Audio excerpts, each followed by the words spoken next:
देखो आपको पता है भारतीय जो संस्कृति रही है, भारतीय जो सभ्यता रही है, भारतीय जो ये जो सभ्यता है ये सबसे प्राचीन सभ्यताओं में से एक है। सिंधु घाटी सभ्यता से हमारी सभ्यता है वो चली आ रही है और आज तक प्रासंगिक है वो बनी हुई है, अभी तक उसका औचित्य है वो बना हुआ है। साथ के साथ हमारी संस्कृति सबसे ज़्यादा विविधताओं से भरी हुई है। आप देखो कश्मीर से कन्याकुमारी तक, गुजरात से लेकर आप नॉर्थ ईस्ट तक, कहाँ पर भी चले जाओ आपको हर राज्य की एक विशेषताएं मिलेगी। पग पग पर हमारा पानी बदलता है, पग पग पर हमारी भाषाएं बदलती चली जाती हैं, वेशभूषाएं बदलती चली जाती है। हर राज्य की एक अपनी पहचान है, अपनी भाषा है, अपना वेशभूषा है, सबकी एक पहचान है। फिर भी इतनी विविधताएं होने के बावजूद भी हम सब लोग भाईचारे के साथ, सहिष्णुता के साथ और एक साथ रहते हैं। हमारी जो संस्कृति है इसमें ना सिर्फ एकता की भावना है बल्कि आध्यात्मिक व ज्ञान की परंपरा भी हमेशा से रही है। तो आपको पता है प्राचीन समय से हमने अध्यात्म और भक्ति पर बहुत ज़्यादा जोर दिया है और जो चीज़ें आज जो पश्चिमी सभ्यताएं सीख रही हैं वो चीज़ें हमने बहुत पहले ही प्राप्त कर ली थी। हजारों वर्षों से, बहुत पहले से ही हमारे जो विभिन्न प्रकार की सामाजिक, धार्मिक व दार्शनिक और राजनीतिक प्रयत्नों के साथ हुआ है। तो आपको पता है हमारा जो सभ्यता है इसने कितने प्रकार के सामाजिक दर्शनों का, धार्मिक दर्शनों का और दार्शनिक और राजनीतिक परिवर्तनों को देखा है। जहां हमने अपने आर्य सभ्यता से बढ़कर हमने हिंदू सभ्यता से बढ़कर मुस्लिम आक्रांताओं ने भारत पर आक्रमण किया और उसके बाद में बीच में हमने अलग अलग धर्मों का, बुद्ध धर्म, जैन धर्म, सिख धर्म जैसे धर्मों की भी उत्पत्ति हमारे देश के अंदर होती है। तो यही है कि जो भारतीय संस्कृति है वो न सिर्फ प्राचीन है बल्कि अनेक सभ्यताओं की जो विशेषताएं उनको भी अपने अंदर समाहित की हुई है। तो ये तो था भारतीय जो संस्कृति है उससे सामान्य परिचय। अब उसकी क्या क्या विशेषताएं हैं इसको देखेंगे। तो सबसे पहले विशेषता वो क्या है, विविधता में एकता। तो हमको पता है भारत है उसमें कितने प्रकार की विशेषताएं हैं, कितने प्रकार के धर्म बनते हैं, देखे जाते हैं। हमारे धर्म में हिंदू धर्म हो गया, मुस्लिम हो गया, सिख हो गया, ईसाई हो गया, जैनिज्म हो गया, आर्य धर्म हो गया, साथ के साथ पारसी धर्म हो गया और ईसाई धर्म हो गया। ये तो वो मुख्य धर्म है जहाँ पर इन सब धर्मों को मानने वाले लोग तो बहुत ज़्यादा मिलते हैं। उसके अलावा छोटे मोटे धर्म तो इतने हैं जिनकी कोई बात ही नहीं है। साथ के साथ हर राज्य में जाओगे, हर आप यहाँ तक कि यहाँ हर जिले में भी जाओगे आप किसी राज्य के, तो वहाँ की भाषा में, बोली में और खान पान में विविधता देखने को मिलती है। और इस विविधता के होने के बावजूद भी हम सब लोग कहाँ रहते हैं, एकता के साथ रहते हैं। फिर बात करें 2 नंबर प्रश्न की, धार्मिक सहिष्णुता। हमारे जो भारतीय संस्कृति है इसमें जैन, हिंदू धर्म, बौद्ध धर्म, जैन धर्म और सिख धर्म है, ये सभी के सभी धर्म है वो पाए जाते हैं। लेकिन इन सब धर्मों के बावजूद हमारे देश है वो कैसा धार्मिक सहिष्णु देश है। हम अपने धर्म को मानते हुए बाकी सभी धर्मों का भी क्या करते हैं, सम्मान करते हैं। तो ऐसी धार्मिक सहिष्णुता है वो और कोई देश में कभी नहीं देखने को मिलेगी आपको। अगले वाला है आध्यात्मिक और दर्शन।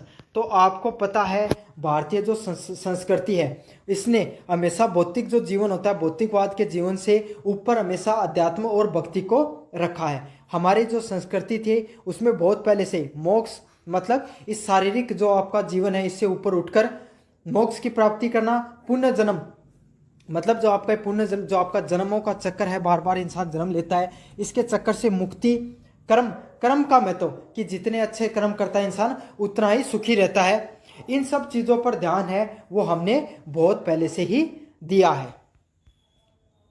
अगले वाले प्रश्न की बात करूं, संयुक्त परिवार प्रणाली। तो हमारा देश है, भारत देश है, यही एकमात्र पूरी दुनिया का ऐसे देशों में शामिल है जहाँ पर संयुक्त प्रणाली देखी जाती है। मतलब जहाँ पर माता पिता भी साथ रहते हैं, बेटे बहू भी साथ में रहते हैं और उनके बच्चे भी साथ में रहते हैं। और पश्चिमी सभ्यता में चले जाओगे वहाँ पर बच्चों, जैसे ही बच्चे थोड़े से बड़े हो जाते हैं वो अपने हिसाब से उनको माँ बाप को अकेला छोड़ देते हैं। लेकिन हमारे भारत के अंदर संयुक्त परिवार की प्रणाली है वो देखने को मिलती है। इससे आपसी सहयोग की, आदर सम्मान की और जिम्मेदारी की भावना भी विकसित होती है कि ये चीज़ दिखाती है कि हमारे अंदर कितनी सामाजिकता है, कितना हमें एक दूसरे के प्रति आदर और जिम्मेदारी की भावना रखते हैं।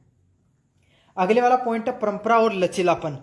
तो आपको पता है हमारी भारतीय सभ्यता है, इसने कितनी प्रकार की अनेकों प्रकार की सभ्यताएं हो गई जो विदेशी आक्रमणकारी भारत में आए, और खास बात है वो भारत में आकर ऐसे रच बस गए कि जैसे कि वो भारतीय ही हो। तो समय के अनुसार हमारी सभ्यता में बहुत से परिवर्तन रहे और हमने सभी परिवर्तनों को सहज स्वीकार किया, और इस तरीके से स्वीकार किया कि कभी पता ही नहीं चल सकता कि ये बाहरी सभ्यता या भारतीय संस्कृति है। तो यही है कि भारतीय संस्कृति है वो कैसी रही है, लचीली रही है, और इसी के कारण क्या हुआ, वक्त के साथ में उसने आधुनिक परिवर्तनों को भी स्वीकार किया है। अगले वाले पॉइंट की बात करें, कला साहित्य और संगीत का विकास। तो हमारी जो भारतीय संगीत है इसमें लोक नृत्य, शास्त्रीय नृत्य, मूर्तिकला, चित्रकला और वास्तुकला भी देखने को मिली है। तो हमारी जो संस्कृति रही इसमें क्या है, नृत्य हो गए, मूर्तिकला, चित्रकला हो गई, ये सारी चीज़ें भी समय के साथ कला का भी विकास होता चला गया। पहले हमारी राष्ट्रीय कला संस्कृति हुआ करती थी, लेकिन बाद में धीरे धीरे क्षेत्रीय कला संस्कृति भी बढ़ती रही।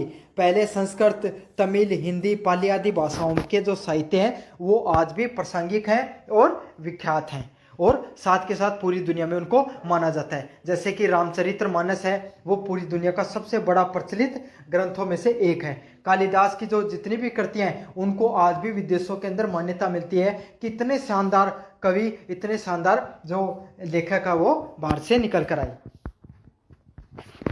अगले वाला पॉइंट है लोक संस्कृति और उत्सव। तो हमारी जो संस्कृति है इसमें जो सांस्कृतिक जो क्षेत्रीयवाद का भी देखने को मिलता है। क्षेत्रीयवाद मतलब हर क्षेत्र की अपनी वेशभूषा, नृत्य, उत्सव आदि मनाए जाते हैं। साथ के साथ हमारे उत्सवों में ये भी है कि अगर एक धर्म का उत्सव है तो दूसरे धर्म के लोग भी उसको उतने ही उत्साह के साथ मनाते हैं। हमारे जो धर्म और उत्सव होते हैं उसमें सहिष्णुता देखने को मिलती है, जहाँ पर एक साथ होली, दीपावली, ईद, क्रिसमस, गुरुपर्व जैसे जो जितने भी पर्व होते हैं इन सब पर हमारी राष्ट्रीय छुट्टियाँ भी होती हैं। साथ के साथ उनको सभी लोग एक साथ सम्मान के साथ मनाते हैं। तो यही है लोक नृत्य और संस्कृति से संबंधित। अगले वाले पॉइंट की बात करूँ, भारतीय संस्कृति की अवस्थाएं। तो भारतीय संस्कृति जो इंडियन कल्चर उसकी क्या क्या अवस्थाएं रही। पहली बात है वैदिक युग। तो 1500 ईस्वी पूर्व से लेकर 1600 ईस्वी पूर्व तक कैसा रहा, वैदिक युग रहा। तो इसमें क्या हुआ, इसमें सबसे ज़्यादा किसको माना जाता था, वेदों को माना जाता था। इस युग में क्या हुआ, वेदों की रचना हुई, यज्ञ को ज़्यादा महत्व दिया जाता था, देवताओं की पूजा और वर्ण व्यवस्था, मतलब जो आज आपको जाति व्यवस्था देखते हो, समाज के जो वर्ग बांटे गए हैं वो व्यवस्था है, इसकी स्थापना कहाँ से हुई, वैदिक युग से हुई है। इसमें सामाजिक, ये जो वैदिक युग हुआ इसमें समाज की स्थापना हुई और धार्मिक जीवन के बारे में लोगों को पता चला है। धार्मिक जो जीवन है लोगों का उसके प्रति आकर्षण बढ़ता है इस युग में। तो इसमें इंपॉर्टेंट पॉइंट है, वेदों को सर्वोपरि माना गया इस युग में, यज्ञ, देव पूजा और वर्ण व्यवस्था की स्थापना होती है। दूसरे नंबर पॉइंट की बात करें, बौद्ध व जैन युग की स्थापना। तो 1600 ईस्वी पूर्व से 200 ईस्वी तक। तो जैसा कि वैदिक धर्म है उसके अंदर थोड़ा सा क्या होने लगा, बदलाव की संभावना देखे जाने लगी। तो एक नया धर्म उत्पन्न होकर आता है जिसका नाम क्या होता है, बुद्ध धर्म के नाम से जाना जाता है। तो बुद्ध और जैन धर्म का जो युग होता है इसमें दो धर्म निकल कर आते हैं, बुद्ध और जैन धर्म। ये किस पर ज़्यादा जोर देते हैं, अहिंसा पर। मतलब हिंसा है, क्या होने लगा, वैदिक धर्म में जो बलि वगैरह है इस पर ज़्यादा जोर देने जाने लगा। युद्ध वगैरह, राजा वगैरह एक दूसरे को क्या करने लगे, युद्ध में ज़्यादा विश्वास रखने लगे। तो अहिंसा है उसका मंत्र है वो मूल रूप से निकल कर आता है कि हिंसा को त्याग करके हमें शांतिपूर्वक जीवन जीना चाहिए। साथ के साथ तप मतलब क्या हो गया, तपस्या हो गई, त्याग हो गया और आत्म शुद्धि पर बल दिया गया। मतलब तपस्या हो गई और जो त्याग हो गया और जो आत्म शुद्धि है इस पर ज्यादा जोर देने लगा। तो जो ये युग हुआ बौद्ध और जैन धर्म, इसमें नैतिकता, मूल्यवान जीवन जीने पर ज़्यादा जोर रहा कि कर्म अच्छे कीजिए, अच्छा जीवन जीजिए, आपको धार्मिक शांति अपने आप ही प्राप्त हो जाएगी। फिर युग निकल कर आता है मौर्य और गुप्तकालीन युग। तो मौर्य और गुप्तकालीन युग है 200 ईस्वी पूर्व से 1600 ईस्वी पूर्वी तक है। तो इसमें क्या होता है, मौर्य काल में अशोक द्वारा बौद्ध धर्म का प्रचार।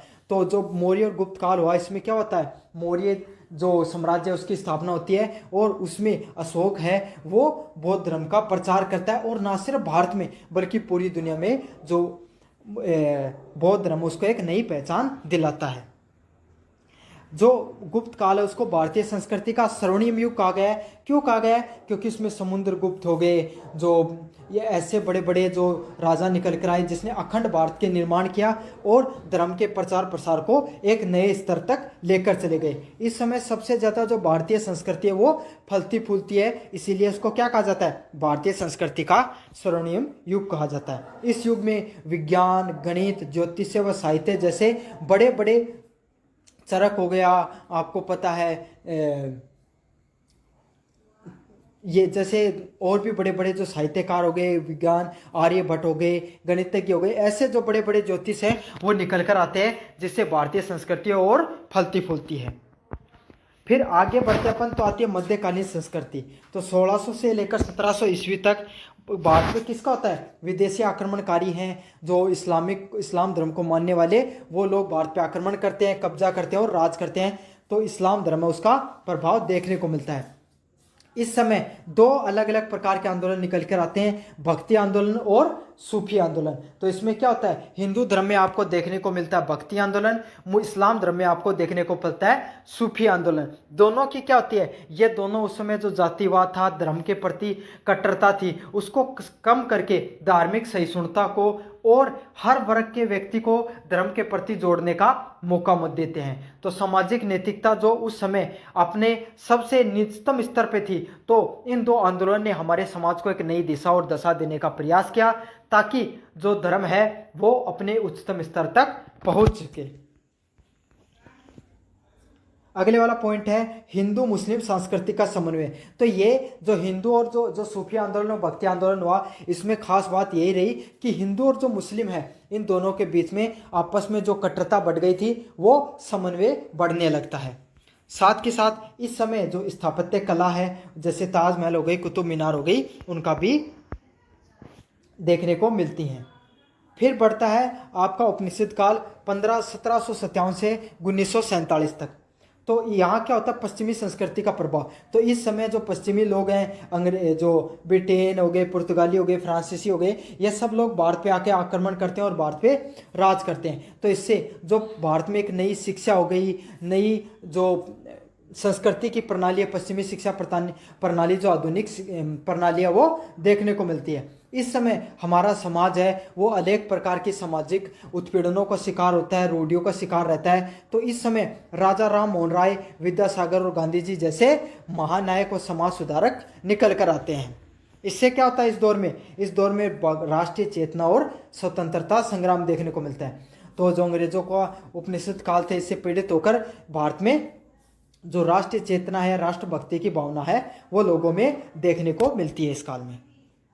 और अब लास्ट में क्या होता है? आधुनिक भारतीय संस्कृति 1947 के बाद में।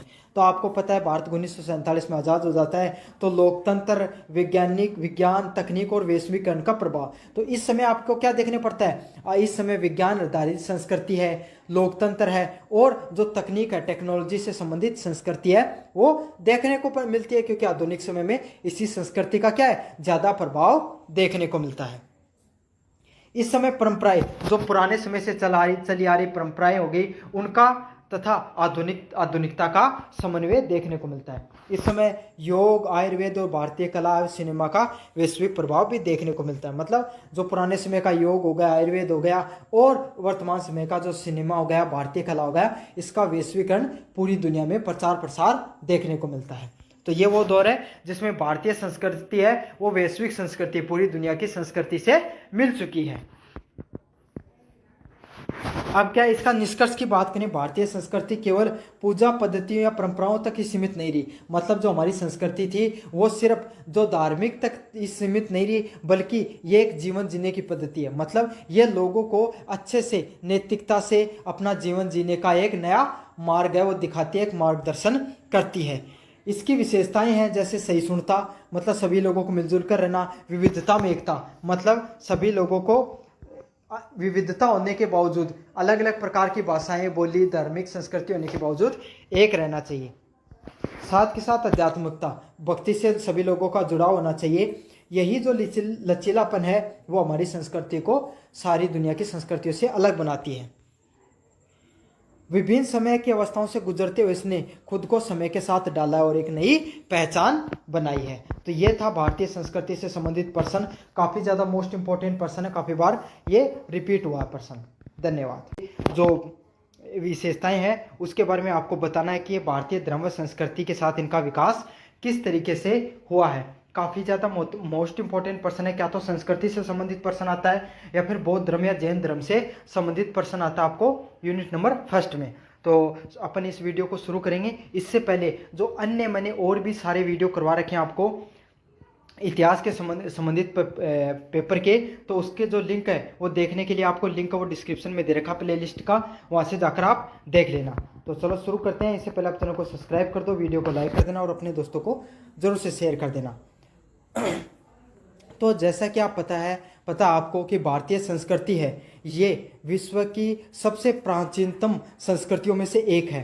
इसमें अनेक धर्मों ने वक्त के साथ भारतीय संस्कृति में जन्म लिया, जिसमें से शुरुआत होती है वैदिक धर्म से। वैदिक धर्म मतलब वो धर्म जहाँ पर हिंदू धर्म की स्थापना होती है और वेदों को मुख्य बिंदु का केंद्र होते हैं, वो मुख्य केंद्र होते हैं। वेदों के आधार पर, वेदों में जो चीज़ें बताई गई, वेदों में जो नियम बनाए गए, उसी के हिसाब से सामाजिक और धार्मिक नीति नियमों से समाज चलता है। लेकिन होता क्या है, कोई भी चीज़ हो गई उसमें क्या हो जाता है, वक्त के साथ सुधार की ज़रूरतें होती हैं। तो उस समय जो वैदिक युग है इसमें क्या होगा, जातिवाद ज़्यादा फैलने लग गया, साथ के साथ जो धार्मिक यज्ञ हो गए वो ज़्यादा होने लग गए, बलि वगैरह ज़्यादा देने लगे। तो लोगों का जो प्रवृत्ति है वो हिंसात्मक ज़्यादा होने लगी। हिंसा के माध्यम से धर्म की प्राप्ति का मार्ग ज़्यादा बढ़ने लग गया। तो वहाँ से एक नए धर्म की उत्पत्ति होती है, उसका क्या नाम होता है, बौद्ध धर्म का, जो अहिंसा, बौद्ध और जैन धर्म का जो किसकी बात करते हैं, अहिंसा की, नैतिकता से जीवन जीने की और लोगों को एक नई धार्मिक दिशा व दशा देने का प्रयास करते हैं। तो आपको ये इससे क्या होता है, जो भारतीय जो संस्कृति है उसको एक नए धर्म भी मिलते हैं, साथ के साथ एक नई दिशा भी मिलती है, धार्मिक दिशा भी मिलती है। तो शुरुआत करेंगे अपन वैदिक धर्म की प्रमुख विशेषताओं भूमिकाओं से। तो मुख्य विशेषताएं क्या रही वैदिक धर्म की, तो आपको जैसा कि आपको पता है जो वैदिक धर्म है ये वेदों पर आधारित था। मतलब यहाँ पर ऋग्वेद, यजुर्वेद, सामवेद व अर्थवेद पे जो संस्कृति है या जो धार्मिक जो है वो किस पे, वैदिक धर्म वो किस पे निर्भर करता था, उस समय जो ऋग्वेद लिखे गए थे उन पर आधारित था, जो जिसमें किस पे बात होती थी, ज्ञान की, यज्ञ की और देवताओं की स्तुति पर केंद्र थी। तो इसमें क्या चीज़ें मेन थी कि लोग है ना ज्ञान के माध्यम से ईश्वर को प्राप्ति की बात करते थे, यज्ञ पाखंड के माध्यम से और देवताओं की स्तुति के माध्यम से भगवान ईश्वर की प्राप्ति की बात करते थे। अगले वाला पॉइंट है बहुदेववाद। मतलब वैदिक धर्म में शुरुआत से ही, हमारा जो धर्म है हिंदू धर्म है या वैदिक धर्म है, इसी में शुरुआत से ही एक से अधिक देवताओं को पूजन का क्या रहा है, रीति रिवाज रहा है। इसमें इंद्र हो गए जो वर्षा से संबंधित भगवान हो गए, अग्नि से आग से संबंधित भगवान हो गए, वरुण व सूर्य आदि अनेक देवताओं की पूजा होती थी। मतलब उस समय प्रकृति से संबंधित जो भी क्रियाकलाप होते थे उसी के हिसाब से किसको बना दिया गया, देवताओं की रचना कर दी गई और उन्हीं की क्या होती थी, भक्ति की जाती थी। अगले वाला पॉइंट है यज्ञ की प्रधानता। तो धार्मिक क्रियाओं में धार्मिक अनुष्ठान हो गए, उसके अंदर यज्ञों का विशेष स्थान था। मतलब ईश्वर की प्राप्ति करने का जो माध्यम बताया गया है अनेक वेदों में, वो किसके माध्यम से बताया गया है, यज्ञों के माध्यम से बताया गया है। और बताया गया है कि यज्ञ के माध्यम से क्या किया जा सकता है, ईश्वर या भगवान को खुश किया जा सकता है। चौथा नंबर पॉइंट है वर्ण व्यवस्था। तो उस समय के हिसाब से जो समाज है उसको 4 अलग अलग प्रकार के वर्णों में बांट दिया गया। वर्ण मतलब उस समय जो लोग रहते थे उसको अपने कार्य करने के हिसाब से 4 स्थितियों में बांट दिया गया। पहले ब्राह्मण, जो लोग थोड़ा बहुत शिक्षा से संबंधित ज्ञान वगैरह को प्राप्त कर लेते थे, पढ़ाई कर लेते थे, उनको ब्राह्मण बोला गया। जिनको थोड़ा बहुत ज्ञान होता था, शिक्षित होते थे, वेदों का ज्ञान होता था, उनको ब्राह्मण बोला गया। फिर जो समाज की रक्षा करने का कार्य किया करते थे उनको क्षत्रिय बोला गया। जो समाज में व्यापार वगैरह देखभाल का कार्य करते थे उनको वैश्य बोला गया। और शूद्र, जो समाज के सबसे निचले स्तर के, जिनका कार्य साफ सफाई हो गया या फिर जो समाज के अन्य जो रीति रिवाज है उनको मानने का कार्य करते थे, उनको क्या कहा गया, शूद्र में विभाजित किया गया। पहले ये प्रणाली क्या थी, क्रम आधारित प्रणाली थी वर्ण व्यवस्था की, लेकिन समय बीतता चला गया और लोगों ने इसको वंशानुगत बना दिया। मतलब जिस आप वर्ण में जन्म ले लोगे आप उसी के हो जाओगे। 5 नंबर पर पॉइंट की बात करें, ऋषियों और गुरुकुल का महत्व। तो उस समय के हिसाब से जो शिक्षा के केंद्र कौन होते थे, गुरुकुल। जैसे आज के समय आप स्कूल कॉलेज जैसी शिक्षा देखते हो, ये आधुनिक शिक्षा का भाग है, लेकिन पहले गुरुकुल होते थे जहाँ पर एक गुरु होता था, एक टीचर होता था जो सभी विषयों का ज्ञान दे देता था। उसी को क्या कहा जाता था, गुरुकुल कहा जाता था। उस समय गुरु शिष्य की परंपरा है वो विकसित होती है। और ये कब से हो जाती है, ये वेदांत से ही, जो वैदिक धर्म है वहीं से हो जाती है भारत में। अगले वाला पॉइंट है धार्मिक ग्रंथों का विकास। तो उस समय वेदों के बाद में अनेक ग्रंथ निकल कर आए, ब्राह्मण हो गया, आर्यक हो गया, उपनिषद हो गया, धर्मसूत्र हो गया। ये सब ग्रंथ है, ये धीरे धीरे निकल कर आते हैं और जो नैतिकता और जीवन के उद्देश्य को परिभाषित करते हैं। तो उसी समय से क्या हो गए, धार्मिक ग्रंथ है, उनकी उत्पत्ति है, धार्मिक ग्रंथ है वो निकल कर आते हैं और समाज में को एक नया साहित्यिक है बदलते वक्त के साथ, आधुनिकता के साथ देखने को मिलता है। अब वैदिक धर्म का जो भारतीय संस्कृति पर क्या योगदान रहा, अपन इसको देखेंगे। तो क्या रहा, धार्मिक एवं दार्शनिक आधार। तो वैदिक धर्म ने न सिर्फ कर्म सिद्धांत दिया बल्कि आत्मा व पुनः जागरण व मोक्ष जैसे गूढ़ तत्वों की नींव रखी। तो होता क्या है, इंसान जैसे जैसे थोड़ा सेटल होना शुरू हुआ, जैसे जैसे उसने घर, मकान, अग्नि, इन सब चीज़ों में ध्यान दिया, तो उसे समझ में आया कि वास्तविकता में हमारे जीवन का वास्तविक महत्व क्या होता है। तब बातें निकल कर आने लग गई किसकी, पुनर्जन्म कर्म कांड की, और इस जो शरीर रूपी जो अपना जीवन है इससे मुक्ति प्राप्त करके मोक्ष की प्राप्ति की।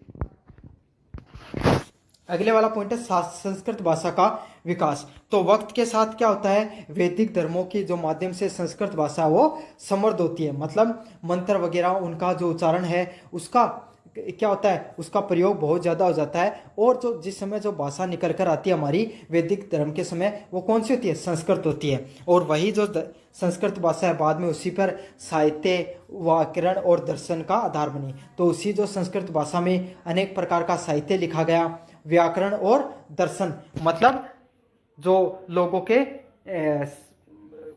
काव्य वगैरह लिखने में या फिर साहित्य लिखने में मदद हुई, वो किस भाषा से निकल कर आता है वैदिक धर्म के समय, संस्कृत भाषा के द्वारा। शिक्षा प्रणाली का आधार। तो उस समय ही जो भारत में जो शिक्षा थी वो नई शिक्षा प्रणाली, गुरुकुल शिक्षा प्रणाली चालू हो जाती है। वहाँ पे गुरुकुल प्रणाली में मतलब जो गुरु होते हैं, गुरु और शिष्य का जो रिश्ता होता है वो उत्पन्न होता है। श्रवण एवं स्मृति पर आधारित शिक्षा, मतलब जो गुरु होता था वो बोलता था और शिष्य उसको याद करके रखते थे। इसी चीज़ की शिक्षा है वो चलती है और यहीं से भारतीय ज्ञान की परंपरा वो आगे बढ़ती चली जाती है। जो साहित्य है वो पहले कैसे बताया जाता था, गुरु अपने शिष्य को बता देते थे और वो चीज़ें आगे बढ़ती रहती थी। अगले वाला पॉइंट है सामाजिक संरचना। तो वर्ण व्यवस्था और आश्रम व्यवस्था ने सामाजिक ढांचा तैयार हुआ। तो वर्ण व्यवस्था है, आपको पता है 4 वर्णों में बांट दिया गया। इससे क्या सामाजिक जीवन है वो उसका ढांचा भी तैयार होता है। तो वैदिक धर्म में सामाजिक व धार्मिक जो व्यवस्था उसकी स्थापना हो जाती है। फिर अगला पॉइंट देखेंगे अपन बौद्ध धर्म की विशेषताएं और भूमिकाएं।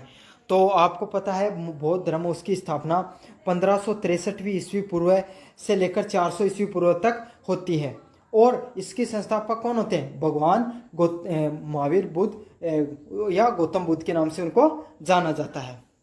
इन्होंने ज्ञान प्राप्ति के बाद मध्य मार्ग की शिक्षा दी। मतलब इन्होंने जीवन को बताया कि ना तो जीवन को तुम बहुत उच्च स्तर पर जी सकते हो ना बहुत निम्न स्तर पर। सुख और दुख जीवन का एक हिस्सा है और हमें मध्यम मार्ग को जीवन जीने का मार्ग बनाना चाहिए। मध्यम मार्ग कौन सा होता है, जहाँ पर सुख और दुख को सहज स्वीकार करके जीवन के एक संतुलन के साथ जीवन को जीना चाहिए। यही चीज़ किसने बताया है, महात्मा बुद्ध ने बताई है।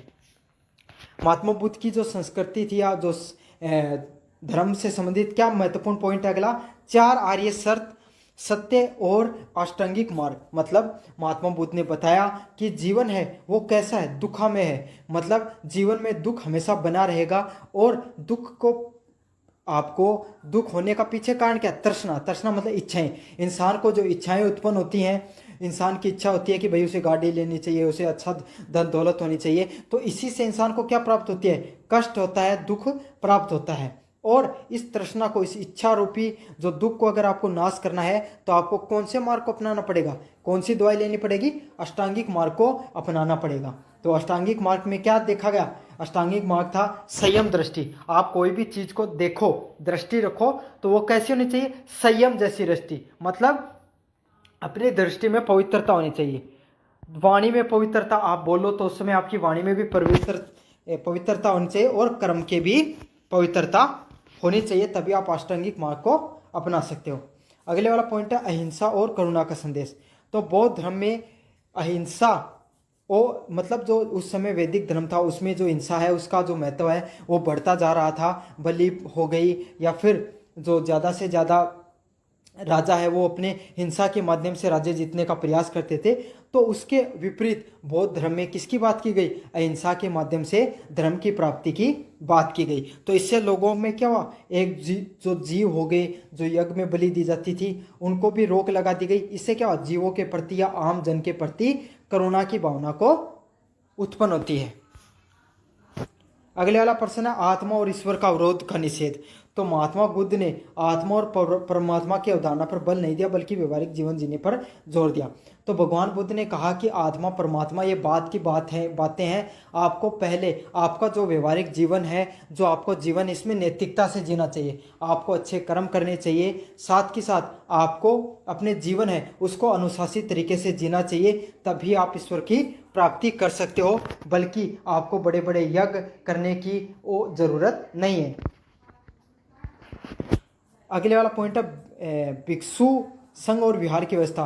तो महात्मा बुद्ध ने जो बौद्ध धर्म के अनुयायी होते थे, मानने वालों के लिए एक संघ व विहार नामक व्यवस्थाएं बनाई जिससे धर्म का प्रचार हुआ। तो बौद्ध धर्म का प्रचार करने के लिए 2 प्रकार की व्यवस्थाओं का निर्माण किया गया। संघ, और उन्हें क्या बोला जाता था? संघ और विहार नामक व्यवस्थाओं के नाम से जाना जाता था।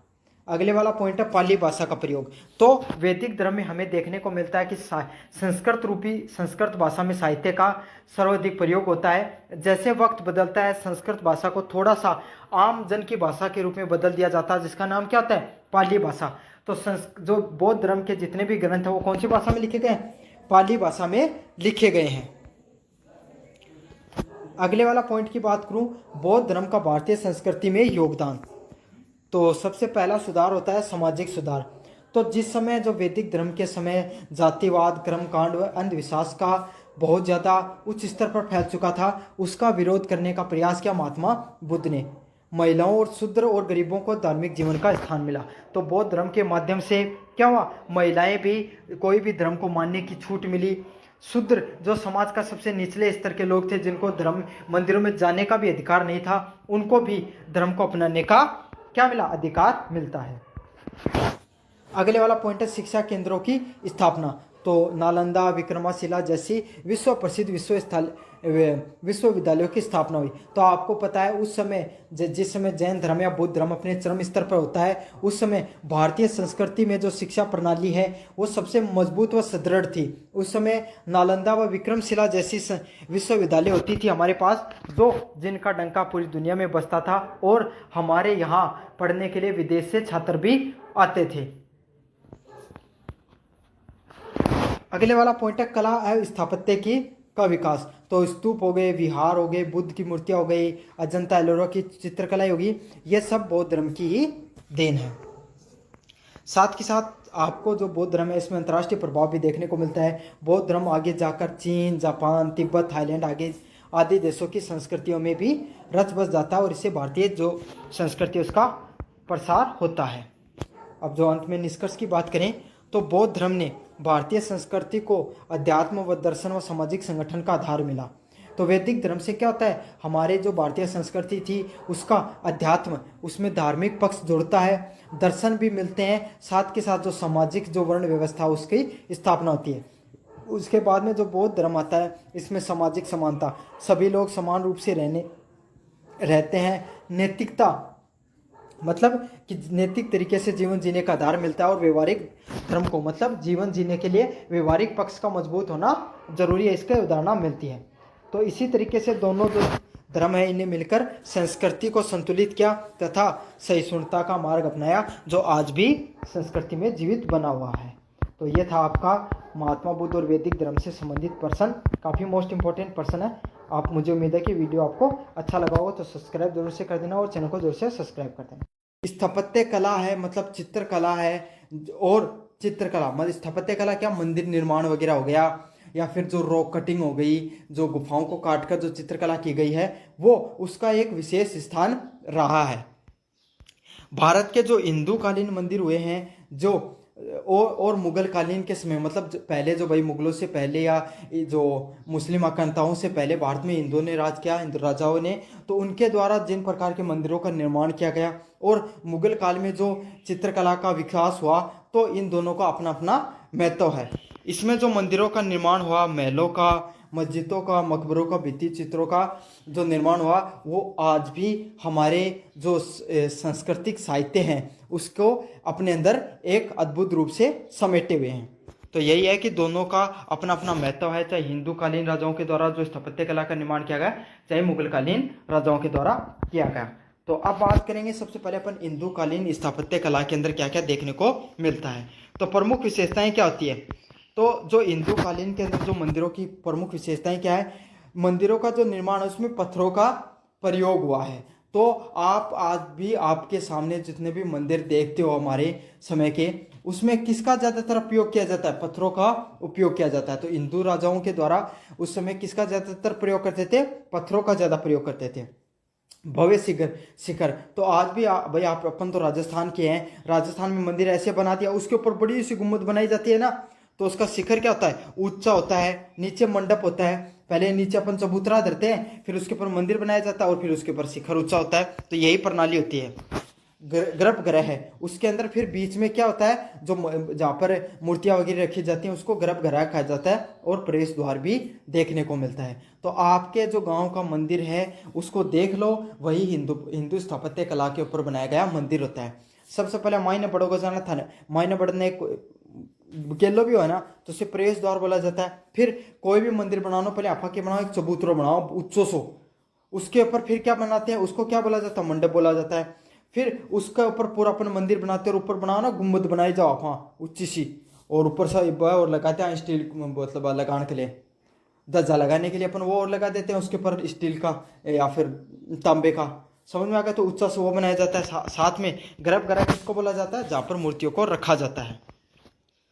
साथ और क्या है, देवी देवताओं की मूर्तियों और जटिल नक्काशी देखने को मिलती है। तो आपको पता मंदिरों के अंदर अलग अलग प्रकार की नक्काशी देखने को मिलती है। आजकल तो वो नक्काशी कांच पे भी की जाने लग गई है, समझ में आ गया। पहले वाले मंदिरों के अंदर आपको पत्थरों से काट काट कर उनको बनाया जाता था। साथ में देवी देवताओं की मूर्तियां तो आपको पता है मिलेंगी ही।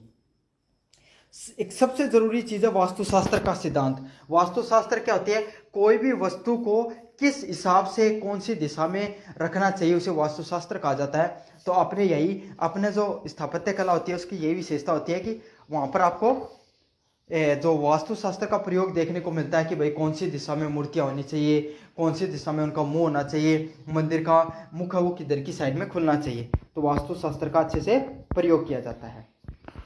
अब प्रमुख शैली कौन सी होती है, नागर शैली। तो नागर शैली है वो उत्तर भारत में बनाई जाती है, जिसमें क्या होती है, सीधा शिखर की रचना की जाती है। मतलब जो थे आज के टाइम अपना जो मंदिर बनाए जाए ना, वही कौन सी शैली, कहीं नागर शैली के होते हैं, जहाँ पर जो मंदिर का निर्माण करके उस पर सीधे गुम्बद बनाई जाती है, और उसे क्या कहा जाता है, नागर शैली के नाम से जाना जाता है।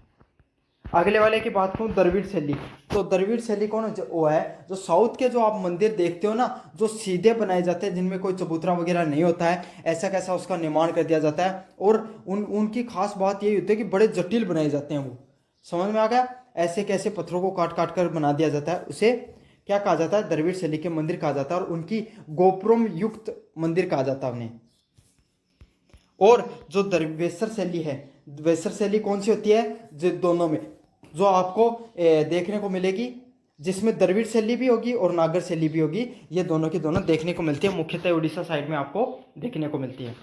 तो नागर शैली कहाँ पर मिलती है, नागर शैली अपने उत्तर भारत में देखने को मिलती है। राजस्थान हो गया, मध्य प्रदेश हो गया, आपका यूपी हो गया, बिहार हो गया, पंजाब हो गया, इधर के साइड में ये मिलती है। साउथ के साइड में महाराष्ट्र, कोलकाता, कर्नाटक हो गया, ये कलकत्ता का नाम होगा, सॉरी केरल होगा, तमिलनाडु, इधर के मंदिरों में आपको द्रविड़ शैली देखने को मिलती है। और उड़ीसा साइड में कौन सी शैली होती है? वेसर शैली आपको देखने को मिलती है, जिसमें दोनों के दोनों गुण पाए जाते हैं। अब प्रमुख उदाहरण देकर मैं आपको समझाऊं तो सबसे पहला है उदाहरण है वो खजुराहो का। मध्य प्रदेश में जो खजुराहो के मंदिर हैं, समझ में आ गया, वहाँ पर कदारिया महादेव जी का मंदिर है।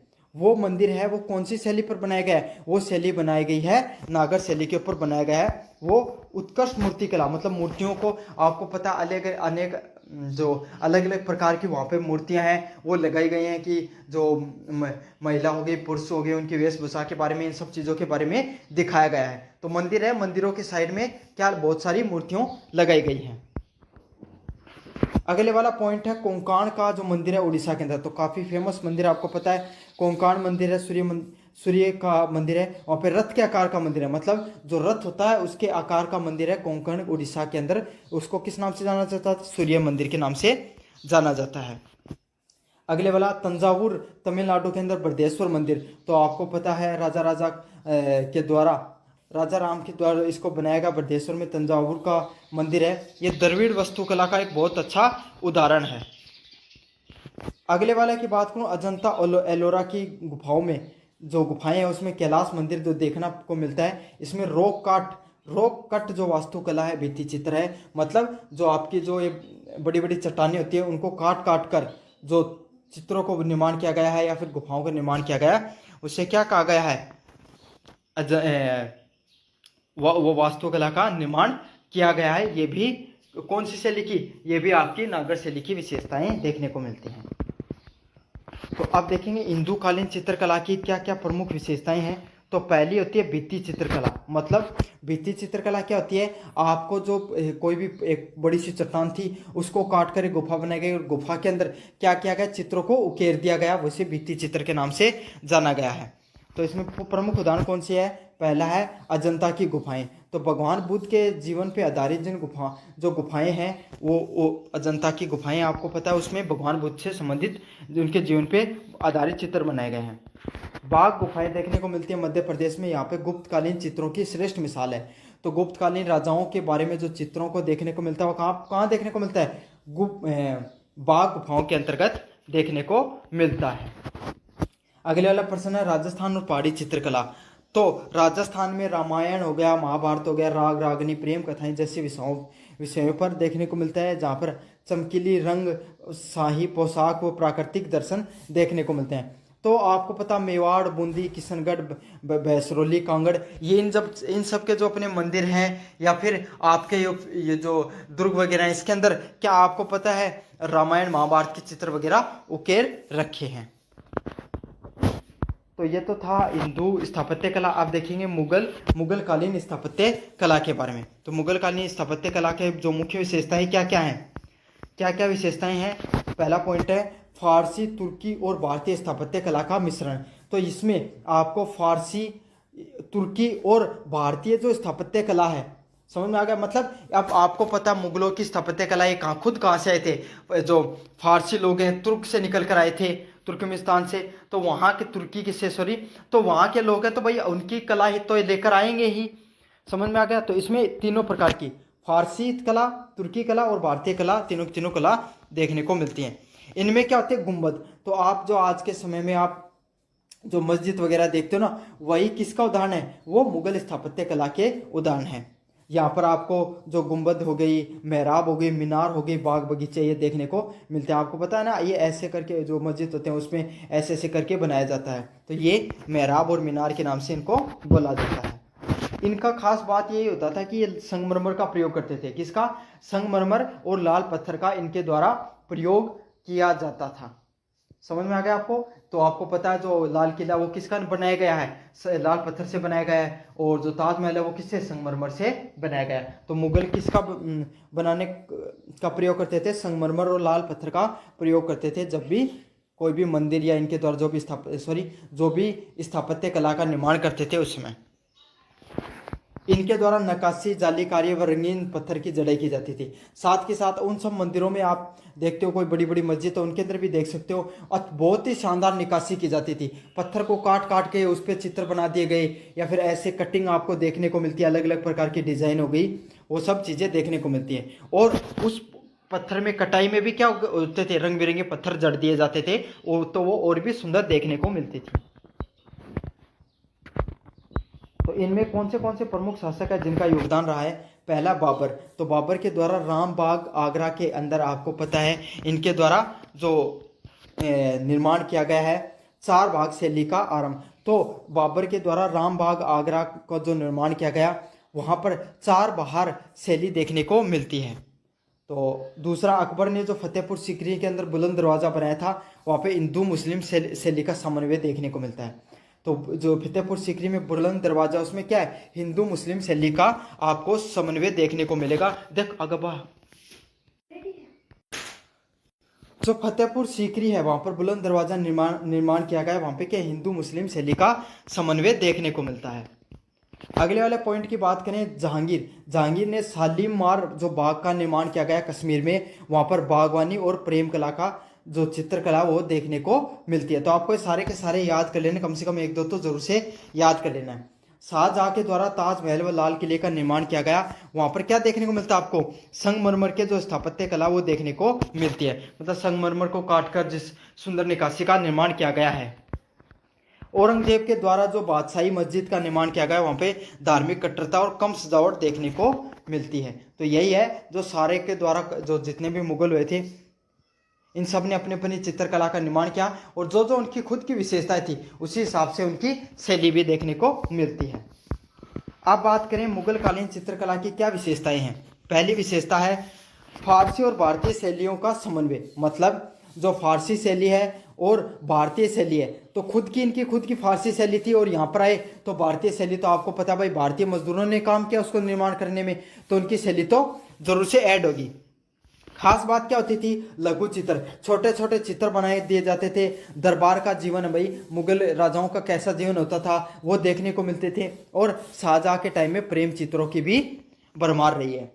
अगले वाला क्या पॉइंट है? गहरे रंग। ये जो जब गहरे रंग भरते थे तो उसके अंदर क्या है, बहुत ज़्यादा गहरे या जो चटक रंग भरे जाते थे। बारीक रेखाएं वो किसकी होती थी? बारीक रंग की होती थी, और सोने चांदी की उनमें सजावट की जाती थी। तो आपको ये पॉइंट याद कर लेने हैं, गहरे रंग भरते थे, बारीक रेखाओं का प्रयोग करते थे मुगल होते थे वो, और सोने चांदी की सजावट है वो किया करते थे।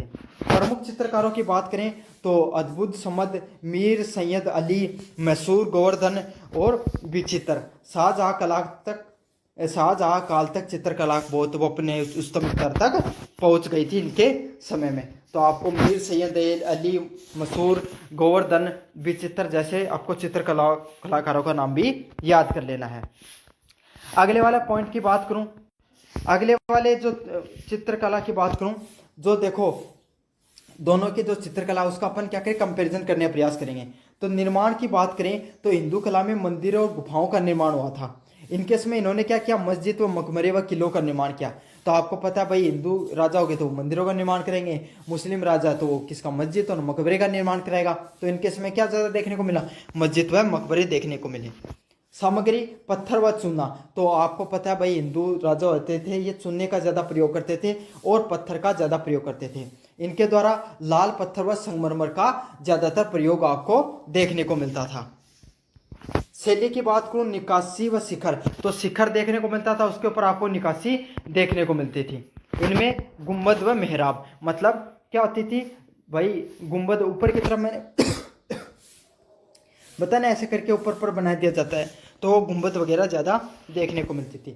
चित्रकला धार्मिक व पौराणिक, मतलब धर्म आधारित और पुराने जो समय की जो चित्रकला वो देखने को मिलती थी, और इसमें दरबारी चित्रण ज़्यादा देखने को मिला था। मुगल कालीन में क्या देखने को मिला था, दरबारी चित्रण वो ज़्यादा देखने को मिला था। तो यही है। निष्कर्ष की बात करें, हिंदू और मुगल कालीन स्थापत्य और चित्रकला में भारतीय कला का अद्वितीय स्थान रहा है, जहाँ एक और हिंदू कला ने धार्मिक भावनाओं का जटिल रचनात्मक को व्यक्त किया है। मतलब भाई दोनों का अपना अपना योगदान है, हिंदू है मुगल कालीन स्थापत्य कला का, जहाँ पर हिंदू जो कला है इसने धार्मिक रूप से लोगों को जोड़ने का काम किया, भावनात्मक रूप से लोगों को जोड़ने का काम किया, और जटिल रचना बनाने का इन्होंने कार्य किया है। वहीं मुगल जो कला है इसमें भव्यता, आपको बहुत ही सुंदरता देखने को मिलेगी, विदेशी शैली का मिश्रण भी देखने को मिलता है। दोनों ही कालखंड की कलाएं आज भी भारतीय धरोहर का गौरव हैं। तो दोनों समय की जो आपको पता है जो कला है वो उसी समय का अपना अपना उसका महत्व रहता है और उन्हें विश्व स्तर पर सहराया गया है। तो यही है मुगलकालीन व हिंदू कालीन स्थापत्य कला। काफ़ी मोस्ट इंपॉर्टेंट प्रश्न है, 4 नंबर यूनिट है, उसमें सिर्फ स्थापत्य कला के प्रश्न आएगा। मुझे पता आप पढ़ के नहीं जाओगे, स्किप करके जाओ, काफ़ी मुश्किल होते हैं। मैंने बहुत सरल तरीके से आपको समझाने का प्रयास किया। धन्यवाद। करा रहा हूँ। तो अगला प्रश्न है, भारतीय चिकित्सा विज्ञान के क्षेत्र में चिकित्सक आर्यभट्ट या गणितज्ञ आर्यभट्ट के योगदान की विवेचना कीजिए। तो गणितज्ञ जो आर्यभट्ट है उसकी क्या योगदान रहता है गणित और चिकित्सा क्षेत्र में, आपको उस बारे में बताना है। काफ़ी मोस्ट इंपॉर्टेंट प्रश्न, काफ़ी बार ये रिपीट होता है अलग अलग यूनिवर्सिटियों में। तो आपको क्या करना है, इस वीडियो को पूरा देखना है। पूरा देखोगे तो निबंधात्मक रूप से पूछा जाए चाहे लघुतरात्मक रूप से पूछा जाए, आप इस प्रश्न को बहुत अच्छे से कर दोगे। साथ के साथ मैंने और भी अन्य प्रश्न है उनके सॉल्यूशन है वो कहाँ पे करवा रखे हैं, वो उसकी प्लेलिस्ट बना रखी है आपको इतिहास की। तो आप जाइए और उस प्लेलिस्ट का लिंक डिस्क्रिप्शन में दिया गया है, उस पर क्लिक करके आप क्या कर सकते हो, आप बाकी के प्रश्नों को भी देख सकते हो। तो चलो शुरू करते हैं। इससे पहले आप चैनल को सब्सक्राइब कर दो और वीडियो को लाइक कर दो। तो अपन परिचय की बात करें आर्यभट्ट की, तो आर्यभट्ट का जो जन्म है वो कब हुआ था, 1476 ईस्वी के अंदर जो आर्यभट्ट है उसका जन्म हुआ था। आपको पता आर्यभट्ट है वो बहुत ही ज़्यादा प्रसिद्ध गणितज्ञ और खगोल शास्त्री रहे हैं। मतलब आर्यभट्ट है ये भारत के सबसे प्रसिद्ध गणितज्ञ रहे हैं और खगोल शास्त्री रहे हैं। मतलब इन्होंने जो अंतरिक्ष विज्ञान पर बहुत सी खोज करी है। तो आपको पता आर्यभट्ट का नाम तो आपने भी जीवन में कभी ना कभी सुना होगा, कितने फेमस रहे हैं। इनके पाई की डिस्कवरी इनके द्वारा ही की गई थी। वे प्रत्यक्ष रूप से मतलब चिकित्सा विज्ञान से जुड़े हुए नहीं थे, लेकिन इन्होंने गणित और खगोलीय के बहुत सारे सिद्धांत दिए हैं। खास करके इन्होंने समय का जो निर्धारण से संबंधित प्रश्न था, ग्रह चक्कर और सटीक गणना से संबंधित जो प्रश्न था उससे संबंधित इन्होंने जो चीज़ें हैं वो बताई हैं। किससे संबंधित, समय का निर्धारण करना कि भाई समय है वो किस समय को आप किस तरीके से देख सकते हो, समय किस तरीके से कार्य करता है। पंचांग जो आप कैलेंडर देखते हैं ना आज के समय का, उस पर इन्होंने बहुत सारा कार्य किया है। ग्रह चक्कर तो आज आपके समय देखते नहीं हो कि भाई मेरी राशि वगैरह देखना, तो वही सब चीज़ों की सटीक गणना किसने की है, आर्यभट्ट का ही योगदान रहता है। तो अब इनकी मुख्य कृतियों को देखेंगे अपन, इनके द्वारा कौन सी प्रमुख कृतियाँ लिखी गई थी। तो आप इनको अच्छे से याद कर लेना मुख्य कृतियों को। तो पहला है गीतिका पाठ। तो गीतिका पाठ है ये इनके द्वारा लिखी गई एक प्रमुख कृतियों में से एक थी। तो इसमें क्या होता है, गीतिका पाठ में समय और काल का ज्ञान, मतलब समय और काल है वो किस तरीके से कार्य करता है उसके बारे में इन्होंने गीतिका पाठ में बताया था। अगले वाला क्या था, गणित पाठ। तो बीज गणित व त्रिकोणमिति के ऊपर इन्होंने गणित पाठ का भी शुरुआत करी थी। तो इन्होंने इस किताब भी लिखी थी, गणित पाठ नामक एक किताब लिखी थी जिसमें बीज गणित के बारे में बताया था। याद कर लेना, गणित पाठ में इन्होंने बीज गणित बताई थी। अगले वाला काल क्रिया पाठ। तो काल क्रिया पाठ में इन्होंने बताया था खगोलीय गणनाओं के बारे में। तो जो काल समय होता है उसकी गणनाओं के लिए इन्होंने किसकी की थी, जो खगोलीय अंतरिक्ष विज्ञान से संबंधित अगर कोई किताब लिखी थी उसका नाम क्या था, काल क्रिया पाठ नाम था। अगली किताब थी इनकी गोल पाठ। तो इसमें ग्रहों की गति हो गई, पृथ्वी की गोलाई हो गई, इन सब चीज़ों के बारे में किसके बारे में लिखा था, गोल पाठ में लिखा था। तो चारों के चारों नाम को आप रट लेना आपको अच्छे से। तो आर्यभट्ट के प्रमुख क्या योगदान रहते हैं अपन इनको देखेंगे। तो सबसे पहले बात करें दशमलव प्रणाली व शून्य का प्रयोग करना। तो इन्होंने गणनाओं में दशमलव डेसिमल का प्रयोग किया। आप देखते हो ना, जैसे 432.25, तो इसी को डेसिमल बोला जाता है। तो इसी का प्रयोग है वो सबसे पहले किसने किया था, आर्यभट्ट ने इसी की शुरुआत सबसे पहले करी थी। ठीक है, और शून्य का सिद्धांत भी आर्यभट्ट के द्वारा ही दिया गया था। साथ के साथ इन्होंने चिकित्सा विज्ञान में दवाओं का प्रयोग, मात्रा कितनी मात्रा में दवाएं लेनी चाहिए, नाड़ी आप समझते हो ना, आप वेद वगैरह होते हैं या जो आयुर्वेद के वेद होते हैं उनके पास जाते हैं तो हाथ को पकड़ कर देखते हैं कि आपकी हृदय की गति कितनी चल रही है, तो उसे क्या बोलते हैं, नाड़ी की गति वगैरह। और समय का मापन इन्हीं के द्वारा किया गया था। तो इनके द्वारा सबसे प्रसिद्ध प्रणाली है जो इनके द्वारा शुरू की गई थी वो कौन सी थी, दशमलव प्रणाली और शून्य प्रणाली का प्रयोग करना। अगले वाला प्रश्न है पाई का सटीक ज्ञान। तो सबसे पहले जो पाई होती है, आपको पता अगर गणित आपने पढ़ी है स्कूलिंग टाइम में तो ज़रूर पढ़ी होगी 10th क्लास तक। तो आपने पाई से सूत्र को, तो पाई का जो सूत्र होता है उसको तो ज़रूर से सोल्व किया होगा। पाई का जो मान होता है वो 22/7 होता है, इसको तो आपने ज़रूर से सोल्व किया होगा। तो इसका जो प्रमुख मान है 3.1416, ये किसने बताया था? ये आर्यभट्ट ने बताया था, और आज भी दुनिया इसको मानती है, इसी फॉर्मूले पर कायम है। अगले वाले बात करें त्रिकोणमिति, तो साइन, कोसाइन और त्रिज्या चाप जैसे सिद्धांतों को इन्होंने वर्णन किया था। तो इन्होंने ट्रिग्नोमेट्री पर भी कार्य किया था। साइन हो गया, कोसाइन हो गया, इनके बारे में इन्होंने चीज़ों को बताया था। साथ ही साथ इन्होंने जो अंतरिक्ष गणनाएं होगी, मौसम का पूर्व ज्ञान हो गया कि मौसम किस तरीके से कार्य करता है, इन सब चीज़ों के बारे में भी इन्होंने बताया था। तो सबसे ट्रिग्नोमेट्री में इन्होंने साइन व कोसाइन को बताया, साथ के साथ अंतरिक्ष गणनाओं के बारे में बताया कि भाई अंतरिक्ष में ग्रह वगैरह किस तरीके से कार्य करते हैं, और मौसम के बारे में, मौसम का भाई पहले से अनुमान लगाने के बारे में भी बताया गया था। अगला क्या है? पृथ्वी की गोलता और घूमना।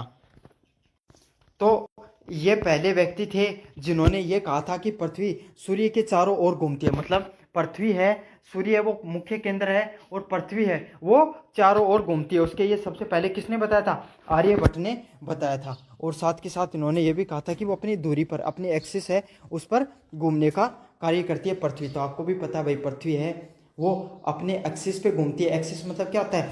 पृथ्वी है जो सुबह शाम होते हैं वो किसके कारण होते हैं? वो उसके दूरी पर घूमने के कारण ही होते हैं। अगले वाला है खगोल शास्त्र और पंचांग की गणना करना। तो इनके द्वारा क्या किया गया? जो पंचांग नहीं होते, जो आज के समय आप कैलेंडर वगैरह देखते हो, उसके बताने का कार्य किसने किया है?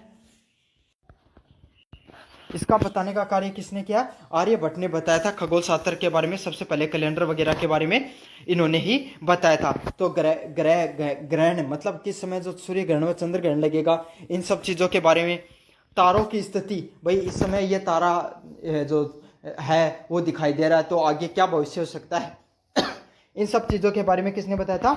आर्यभट्ट ने बताया था। साथ के साथ जो ग्रह नक्षत्र है इनकी सटीक गणना की पद्धति भी इनके द्वारा ही दी गई थी। इन गणनाओं के आधार पर वेद, चिकित्सा, जो आप आयुर्वेद देखते हो उसकी चिकित्सा, ज्योतिष शास्त्र सबसे जरूरी है, ज्योतिष शास्त्र के बारे में, और ऋतुएं किस पर कार्य करेंगी, वो सब चीजें किसने बताई थी? आर्यभट्ट के द्वारा ही बताई गई थी। तो ग्रहों के बारे में इन्होंने बताया था, जो तो ज्योतिष शास्त्र से तो अपने आप ही जुड़ गए। अगले वाला है चिकित्सा विज्ञान का अप्रत्यक्ष योगदान। तो इन्होंने चिकित्सा विज्ञान है उसमें अपना अप्रत्यक्ष, इनडायरेक्टली क्या किया था? योगदान दिया था। इसमें क्या था? ज्योतिष आधारित चिकित्सा, मेडिकल एस्ट्रोलॉजी। तो आयुर्वेद में चिकित्सा के एक भाग रोगों की ग्रह स्थिति पर आधारित होता है। तो आपको पता है कि कौन सा ग्रह किस समय कार्य कर रहा है, कैसा मौसम चल रहा है, तो ये सब चीजें कैसे पता चलती है? ग्रह के आधार पर ही पता चलती है आयुर्वेद के अंदर। साथ के साथ इन्होंने गणनाओं का सटीक ग्रह की स्थिति की जानकारी दी थी, जिससे क्या होता है? बहुत ज़्यादा लाभ होता है। तो इन्होंने जो ग्रह वगैरह होते थे उनके बारे में सटीक जानकारी दी थी, तो इसलिए इनका बहुत ज़्यादा फायदा होता है इन सब। तो निष्कर्ष की बात करें अपन, आपको पता है आर्यभट्ट के द्वारा इन्होंने जो गणित और खगोल शास्त्र मतलब अंतरिक्ष विज्ञान पर काफ़ी चीज़ें बताई हैं, और उनके जो योगदान है वो आज भी अद्वितीय है। आपको पता है उनके द्वारा जो पाई, दशमलव प्रणाली वगैरह और जो सटीक गणनाएं की गई थी, सबसे पहले इन्होंने बताया था कि पृथ्वी वो सूर्य के आसपास घूमती है। तो यही चीज़ें आज भी मान्य हैं। आज भी पूरी दुनिया में जो आधुनिक जो विज्ञान है वो इन सब चीज़ों को मानती है। इन्होंने भारतीय चिकित्सा, ज्योतिष व पंचांग निर्माण में मौलिक आधारों को प्रदान किया। तो इन्होंने जो भारतीय चिकित्सा प्रणाली है और पंचांग निर्माण है उसमें इन्होंने क्या किया? जो मौलिक आधार है, मतलब जो मुख्य गणितज्ञ पद्धतियां उनको देना शुरू किया था। इन्होंने ना सिर्फ गणित वैज्ञानिक दृष्टिकोण को अपनाया, बल्कि भारतीय जो विज्ञान है उसको एक नई सोच भी दी, एक नई सोच, एक नई आपको नई आधार दिया। तो इससे क्या होगा? ये भारतीय जो वैज्ञानिक परंपरा उसके एक नए आदर्श के रूप में उभर कर आते हैं। तो ये सब जो पर्सन है वो आर्यभट्ट से संबंधित है।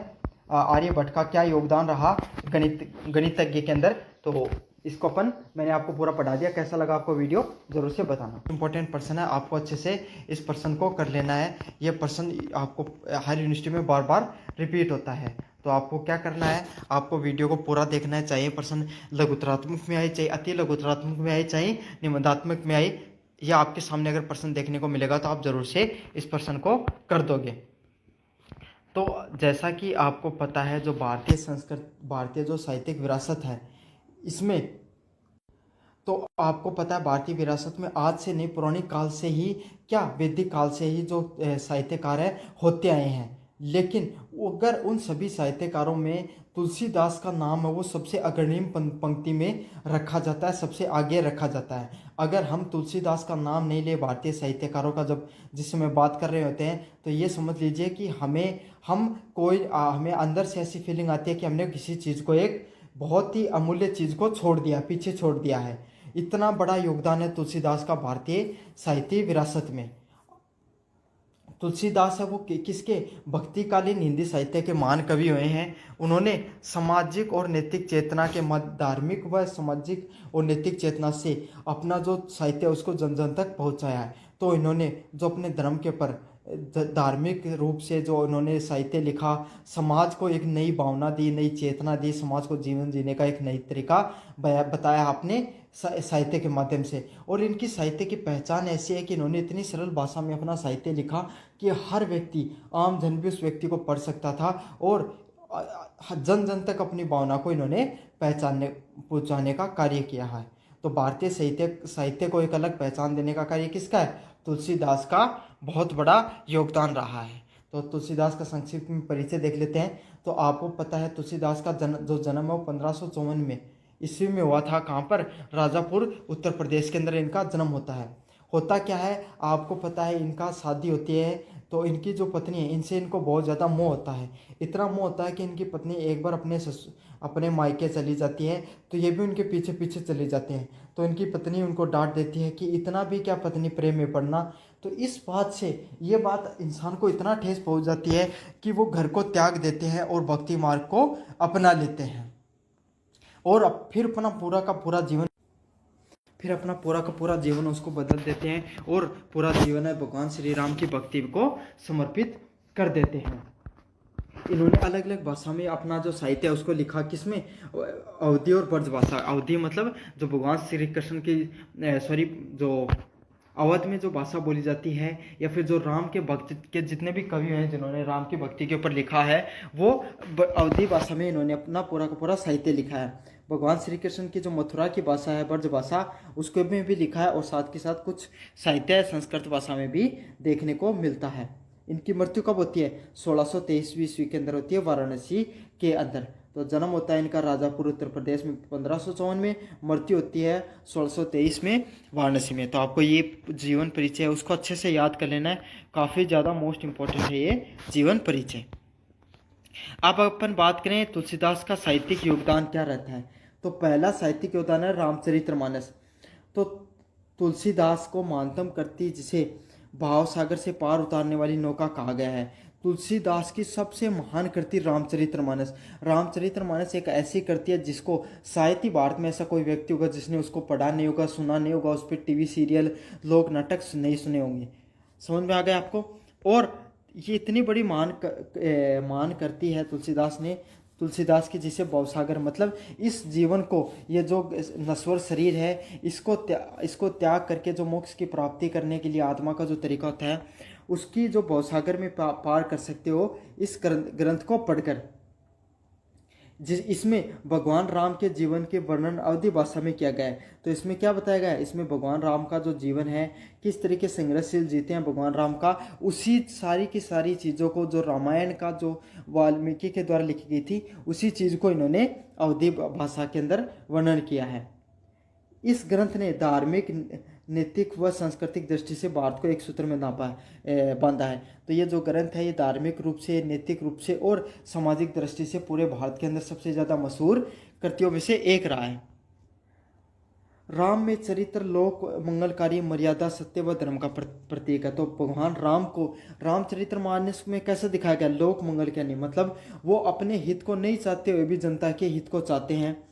मर्यादा पुरुष मतलब चाहे भगवान श्री राम के पास कितनी ऐसी परिस्थितियाँ आई जहाँ पर वो उनके जीवन का सबसे कठिन दौर था, लेकिन फिर भी उन्होंने धर्म का साथ दिया, धर्म को ही अपनाया और मर्यादापूर्ण जीवन जिया तथा सत्य अहिंसा का हमेशा सत्य और धर्म का ही प्रतीक माना। उन्होंने सत्य व धर्म को ही अपनाया अपने जीवन में। यह ग्रंथ उत्तर भारत के गांव-गांव में पूजनीय बन गया। और आपको पता है ये जो ग्रंथ है ये भारत के उत्तर भारत में शायद ही ऐसा कोई गांव होगा, ऐसा कोई शहर होगा, ऐसा कोई व्यक्ति होगा जिसने रामचरितमानस का नाम नहीं सुना होगा। अगले वाले इन्होंने क्या लिखा, हनुमान चालीसा। तो रामचरितमानस तुलसीदास द्वारा रचित 40 छंदों की एक कृति शक्ति, भक्ति और विश्वास का प्रतीक है। तो हनुमान चालीसा है ये जो रामायण के भगवान पात्र होते हैं, हनुमान जी जो भगवान श्री राम की भक्ति करते हैं, उन्हीं के पात्र के ऊपर इन्होंने हनुमान चालीसा लिखा है जो 40 छंदों में की करती है। और इसमें शक्ति भक्ति, शक्ति मतलब उनके बाहुबल के बारे में, भक्ति मतलब कि जिस तरीके से हनुमान है वो भगवान हनुमान है वो भगवान श्री राम की किस तरीके से भक्ति करते हैं और उनका जो विश्वास है उसके प्रतीक के रूप में उसको दिखाया है। और ये भी बहुत ज़्यादा लोकप्रिय। आपको पता हनुमान चालीसा का आपने भी कभी ना कभी जरूर से क्या किया होगा, वाचन किया होगा। और नहीं किया होगा तो आपके गांव के मंदिरों में हर रोज सुबह सुबह बजता तो आपने सुना तो जरूर से होगा। इनके अन्य रचनाओं की बात करें तो विनय पत्रिका तो ब्रज भाषा में लिखी है, भक्ति और विनय की सबसे शानदार कृतियों में से एक है। दोहावली इन्होंने किस में लिखी है, अवधी भाषा में लिखी है, नीति धर्म व जीवन मूल्यों की शिक्षा के ऊपर है ये। अगले वक्त कवितावली क्या है, अवधी भाषा पे भगवान श्री राम के शौर्य का जो उनके बाहुबल है उनका प्रतीक इसमें देखने को मिलता है। अगला है जानकी मंगल। तो श्री राम नछहु अवधी भाषा के मंगल गीतों की परंपरा है। तो जो मंगल गीत गाए गए हैं भगवान के ऊपर उसके ऊपर जानकी मंगल में लिखा गया है।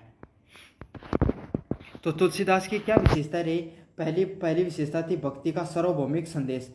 तो इन्होंने भगवान श्री राम को दयालु व मर्यादा पुरुषोत्तम का रूप दिया है। तो इन्होंने भगवान श्री राम को किस रूप में दिखाया कि दयालु है, जनता के प्रति वो दया भाव भी रखते हैं, माफ भी कर देते हैं। और साथ के साथ विपरीत परिस्थितियों में धर्म को अपनाना, किस तरीके से धर्म का पालन करना चाहिए, सत्य मार्ग को अपनाना चाहिए, इस तरीके पर जो मर्यादित जीवन जीने का रूप भी इन्होंने बताया भगवान श्री राम को।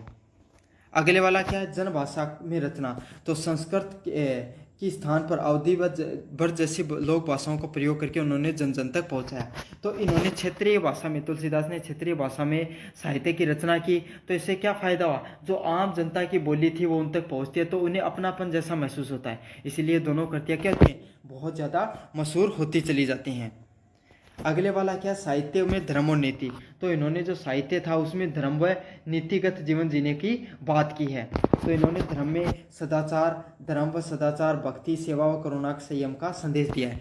तो इन्होंने क्या बताया है कि धर्म के अंदर कोई भी साहित्य के माध्यम से धर्म का क्या महत्व होता है, अच्छे से आचरण कैसा जीना चाहिए, भक्ति का क्या महत्व होता है तथा संयम धैर्यपूर्ण कैसे जीवन जीना चाहिए, इन सभी जो वास्तविक जीवन के पहलू होते हैं इसके बारे में इन्होंने बहुत अच्छे से बताया है। अगले वाला नारी सम्मान व सामाजिक सुधार। तो सीता के चरित्र से माध्यम से नारी की जो गरिमा होती है, शील व बलिदान होता है, उसका महिमा मंडन किया है। तो इन्होंने माता सीता के माध्यम से ये बताने का प्रयास किया है कि नारी का क्या गर्व है, नारी किस तरीके से सत्यवान रह सकती है, उसका बलिदान कैसा होता है, इन सब चीज़ों के बारे में जो माता सीता उसके चरित्र के माध्यम से बताया है। अगले क्या, लोक संस्कृति का संरक्षण। तो इन्होंने साहित्य में भारतीय पर्व हो गए, जो भारतीय जो लोक कथाएं हैं, मान्यताएं हैं, रीति रिवाजों, उनका सुंदर चित्रण किया है। तो इन्होंने अपनी कृतियों के माध्यम से भारतीय संस्कृति का जो एक विविधता है, भारतीय संस्कृति का जो महत्व है, भारतीय संस्कृति के जो आपको अद्भुत रूप देखने को मिलते हैं और जो लोक कथाएं हैं, मान्यताएं, उन रीति रिवाज, उन सब का भी बहुत अच्छे से चित्रण किया है। इसीलिए क्या होता है, जब आप क्षेत्रीयवाद की बात करते हो, आम जन की बात करते हो, तो आम जन पर वो चीज़ें ज़्यादा प्रभाव डालती हैं और वो साहित्य ज़्यादा पॉपुलर होता चला जाता है। और यही चीज़ हुई तुलसीदास के साहित्य से भी। अगले वाला, भारत की साहित्य विरासत में तुलसीदास का स्थान। तो तुलसीदास का बहुत बड़ा स्थान है भारतीय साहित्य के अंदर। पहले संस्कृति के वाहक, तो तुलसीदास ने राम कथा के माध्यम से भारत की संस्कृति में एकता पर बल दिया है। तो तुलसीदास ने भगवान श्री राम की जो कथा है उसके माध्यम से संस्कृति, जो भारतीय संस्कृति है उसमें एक रहने का क्या दिया है, हमें बल दिया है, एकता पर बल दिया है। अगले वाला है हिंदी साहित्य का गौरव। तो इन्हें हिंदी साहित्य का स्तंभ माना जाता है, जिनकी जो रचना है वो आज भी काफ़ी ज़्यादा प्रासंगिक, आज भी काफ़ी ज़्यादा पॉपुलर हैं पूरे भारत के अंदर। अगले वाला है लोकमानस के गहरी पैठ। तो इन्होंने जो रचना है इसमें पूजा पाठ हो गया, संगीत हो गया, नाटक हो गया, रामलीला जैसी जीवन की शिक्षाएं बन गई। मतलब ये जो जैसे हनुमान चालीसा जिन्होंने लिखी, तो आज वो भक्ति का सबसे बड़ा रूप है। हर व्यक्ति ने कभी ना कभी जीवन में हनुमान चालीसा का वाचन किया होगा। तो पूजा पाठ हो गया, संगीत हो गया, तो इनके द्वारा काफ़ी बार जो जानकी मंगल जैसे जिसमें लोक जो गीत हैं उनका भी प्रयोग किया गया है। और साथ के साथ जो नाटक और जो रामलीला है उस वो लोगों के जीवन का क्या बन गई है, आधार बन गई है, वो शिक्षा का। उनसे लोग काफ़ी ज़्यादा प्रेरित होते हैं। तो कंक्लूजन की बात करूं, तुलसीदास एक कवि नहीं है बल्कि युग पुरुष, धार्मिक सुधारक और राजनीतिक सामाजिक दूत भी हैं।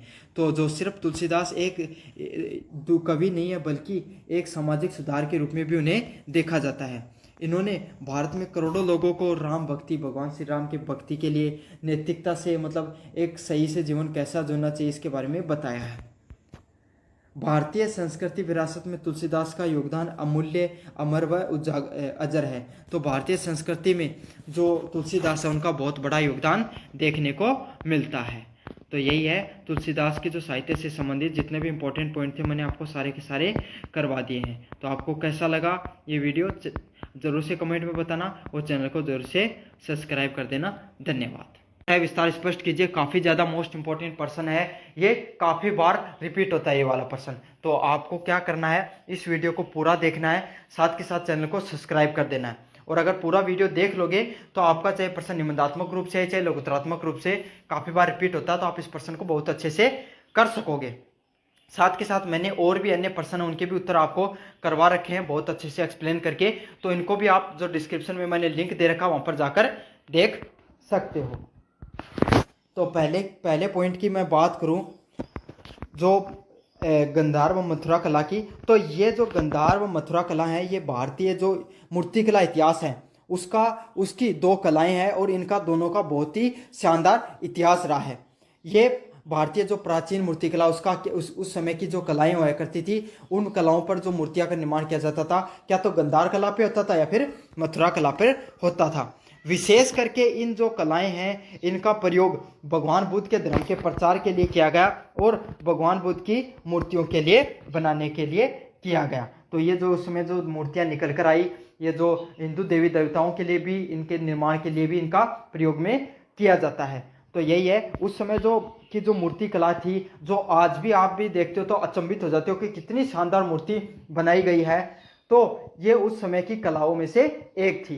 तो इनका गौरवशाली इतिहास रहा है और पूरी दुनिया ने इनको इस इतिहास को माना है। तो पहली होती है गंधार कला शैली। तो गंधार कला शैली के बारे में देखेंगे।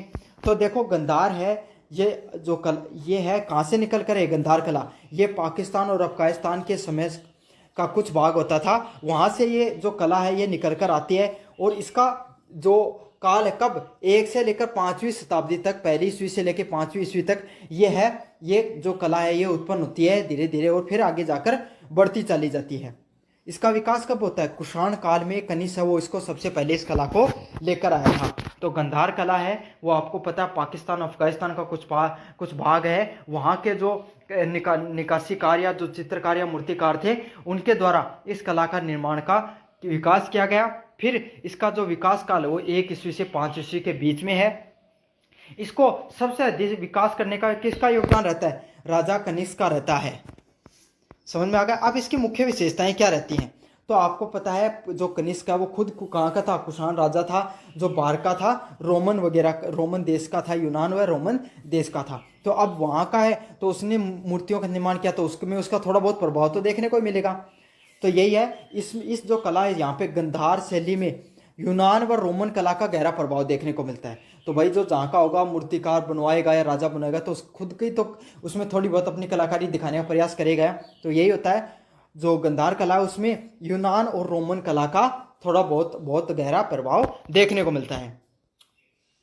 मूर्तियां प्राकृतिक है, मतलब मूर्तियां जो बनाई गई है ये प्रकृति आधारित होती हैं और यथार्थवादी, मतलब जैसी वास्तविक होती हैं वैसी ही उनको बनाने का प्रयास किया गया है। साथ में ग्रीक जैसी देखती हैं, तो ग्रीक में अगर आप मूर्तियों को देखोगे और अपनी गांधार कला की मूर्तियों को देखोगे तो आपको लगभग एक जैसी ही मूर्तियां आपको देखने को मिलती हैं। खास बात यही होती है कि इनकी जो मूर्तियां हैं उसमें यथार्थवाद मतलब वास्तविकता ज्यादा देखने को मिलती है।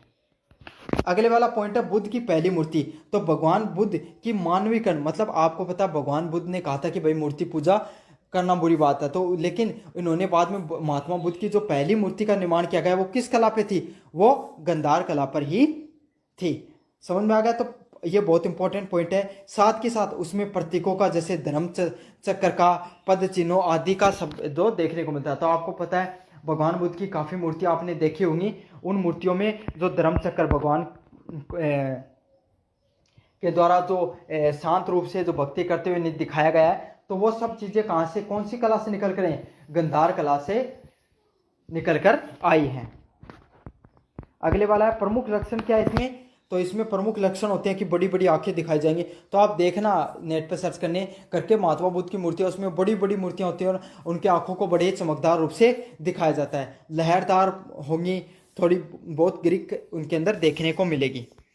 साथ में भारी चोगा मतलब रोमन जैसे वस्त्र, बड़े बड़े वस्त्रों को दिखाया जाता है। गंभीर भाव भंगिमा, तो भगवान बुद्ध को भी इन्होंने किस रूप में दिखाया, भक्ति करते हुए दिखाया गया है, ध्यान में मगन दिखाया गया है, तो गंभीर भाव भंगिमाओं का भी प्रयोग किया जाता है। साथ का साथ किसका प्रयोग करते हैं निर्माण करते समय, संगमरमर या स्लेट पत्थर का उपयोग किया जाता है। जब ये किसका प्रयोग मूर्तियों का निर्माण करते हैं तब संगमरमर और स्लेट पत्थर होता है, उसका प्रयोग होता है। विषय वस्तु की बात करूं तो किस विषय पर इन्होंने निर्माण किया, भगवान बुद्ध का जो जीवन होता है, जीवन के ऊपर जो प्रसंग होते हैं इस पर इन्होंने निर्माण किया। साथ के साथ जो जातक कथाएं, उस समय की जो कथाएं हैं, ध्यान मुद्रा हो गई, ध्यान लगाए बैठे हुए भगवान, उन सब चीज़ों पर देखने को मिलती है। साथ के साथ धर्मचक्र परिवर्तन से संबंधित जो काल था भगवान बुद्ध का, उसको दिखाया गया। तो याद रखना आपको, जो गांधार कला है उसमें भगवान बुद्ध की जीवन प्रसंग, जीवन की जो कथाएं उस पर बनाई गई हैं। जातक कथाएं, उस समय जो कथाएं होती थी भगवान बुद्ध से समय की या उससे पहले की, उन सब कथाओं की चित्रकला देखने को मिलती है, मूर्तिकला देखने को मिलती है। साथ के साथ भगवान बुद्ध को ध्यान में लीन होते हुए दिखाया गया है। तो समझ में आ गया आपको गांधार कला। अब अपन बढ़ेंगे मथुरा कला की तरफ, मथुरा कला शैली की तरफ। तो जैसा कि नाम है वैसा ही जो मथुरा कला है वो कहाँ पर निकल कर आती है, तो मथुरा के आसपास के उत्तर प्रदेश में मथुरा के जो मूर्तिकार होते थे उनके द्वारा जिस कला को विकसित किया गया, जिस कला पर वो मूर्तियों का निर्माण करते थे, उन्हें क्या कहा गया, मथुरा कला कहा गया है। और इसका भी जो विकास काल है वो पहली शताब्दी से गुप्त काल के राजाओं तक रहता है। और इसको विकास करने में प्रमुख योगदान कौन से राजाओं का है, शुंग, कुषाण व गुप्त काल के राजाओं का प्रमुख योगदान रहा है इन समय की मूर्तियों के निर्माण विकास करने में। तो समझ में आ गया, शुंग व गुप्त व कुषाण काल के राजाओं ने इनको और आगे बढ़ाया है।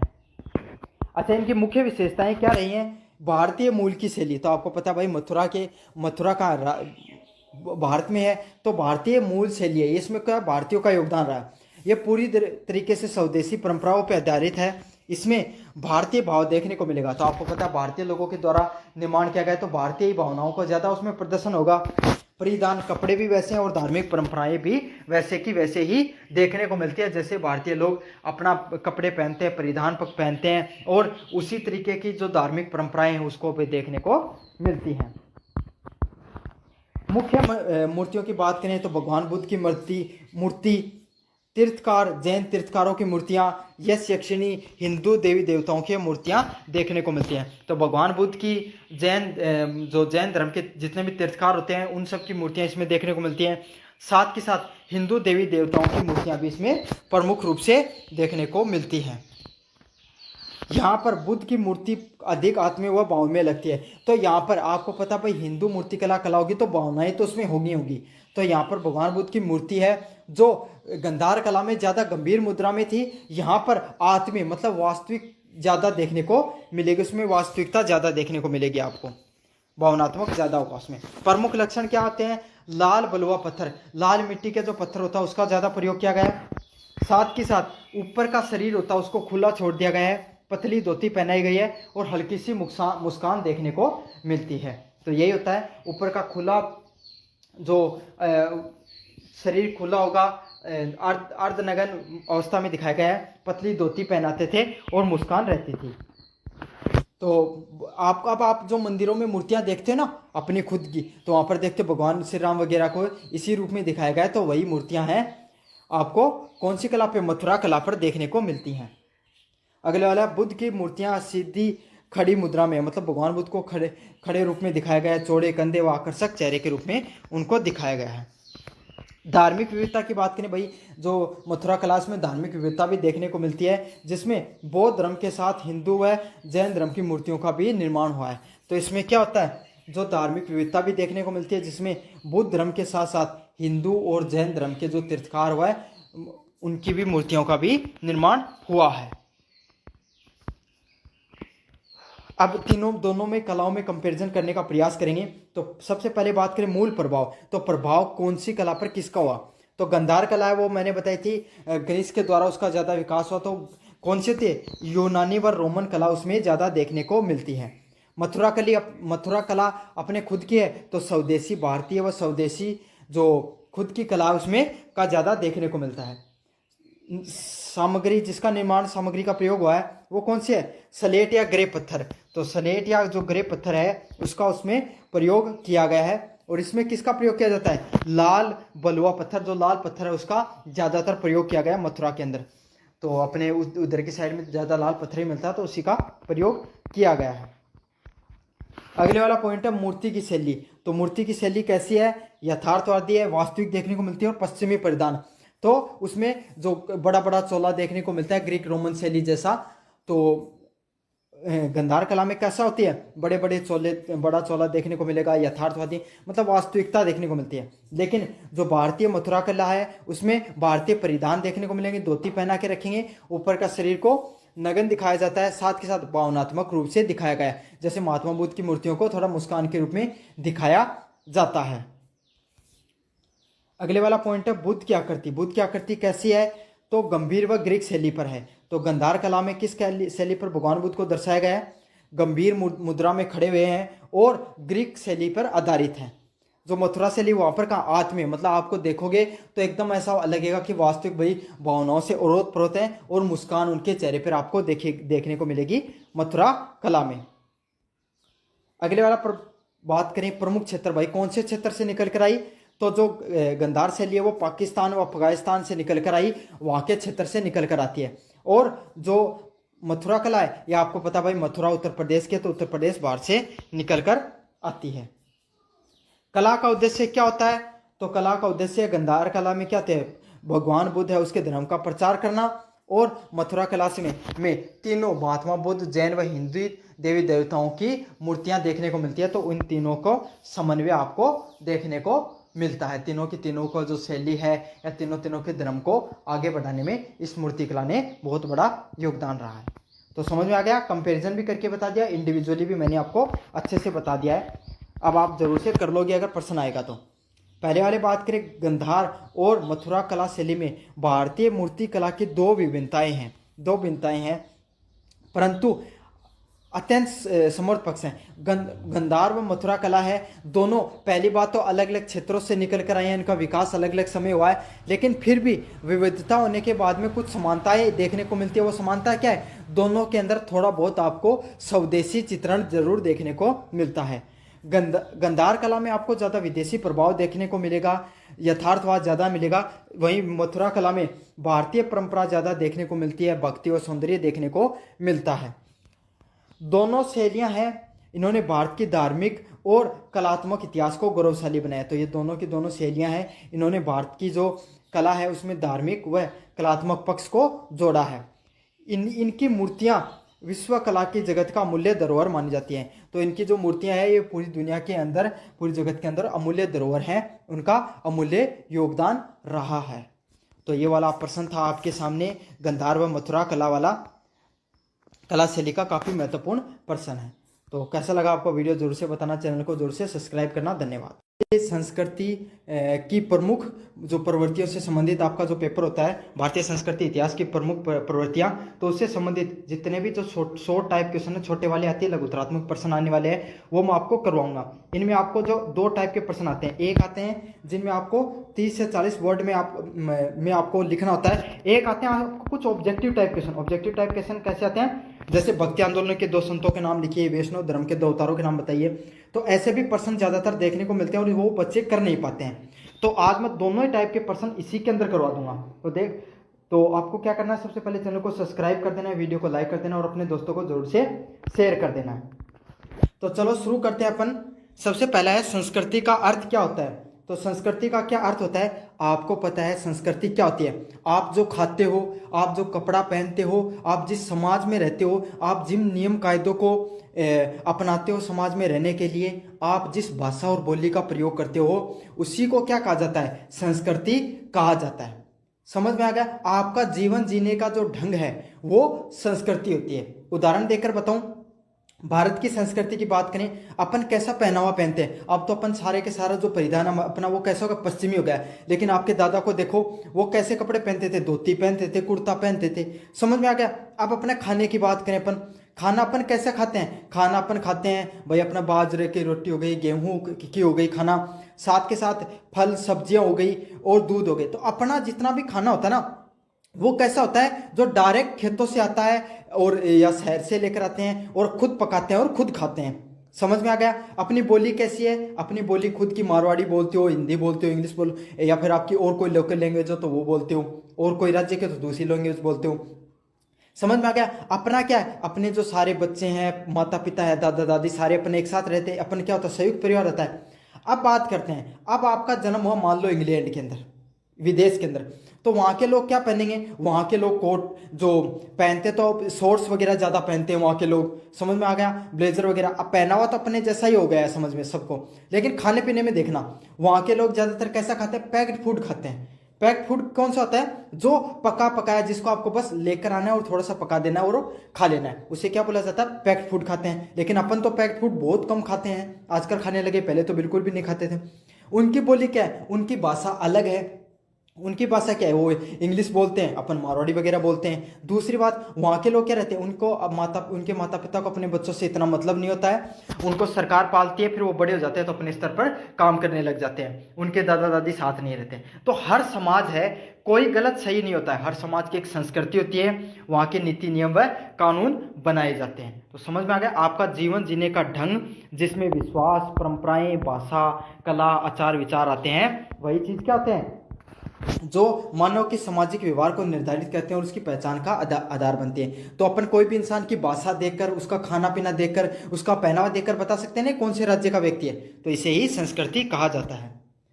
भारतीय संस्कृति की प्रमुख विशेषताएं क्या है, तो भारतीय जो संस्कृति है उसकी प्रमुख विशेषता क्या है, विविधता में एकता। हमारे अलग अलग प्रकार की भाषाएं बोली जाती हैं, अलग अलग प्रकार के पहनावा है, हमारा अलग अलग प्रकार के धर्म है, जातियां हैं, हमारी बहुत विविध बोली है। अब जैसे मैं आपको पढ़ा रहा हूँ, मैं जिस भी क्षेत्र का हूँ और आप जो पढ़ रहे हो वो लगभग दौसा, करौली, जयपुर वाले क्षेत्र के हो, दोनों की भाषा बोली में अंतर हो सकता है। काफ़ी मेवाड़ मारवाड़ के बच्चे भी देखते हैं अपने को, तो पूरे राजस्थान के बच्चे देखते हैं। तो सभी की मैं अगर मेरी क्षेत्रीय भाषा बोलूंगा तो आपको हो सकता है काफ़ी बच्चों को समझ में आ जाए, काफ़ी को नहीं भी समझ में आए। तो आपको पता ना कितनी भाषा में अंतर है, पहनावे में अंतर है, बोली में अंतर है, हर चीज़ में। लेकिन फिर भी बात ज़्यादा है आज क्या, हाँ राजस्थान का तो अपना सुनो छोड़ो जा हो जाए ना। तो क्यों, क्योंकि हमारे विविधता होते हुए हमारे अंदर एकता है, सही सुनता है। तो यहाँ है कि भाई थे थारो दोस्त है वो उसका दूसरी कास्ट को है, दूसरा धर्म को, तो सिर थोड़ी फोड़ो, एक साथ ही तो मिलके रहो ना।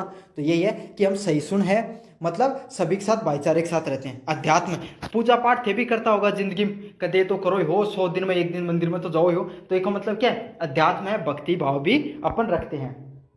साथ के साथ परिवारों का महत्व है।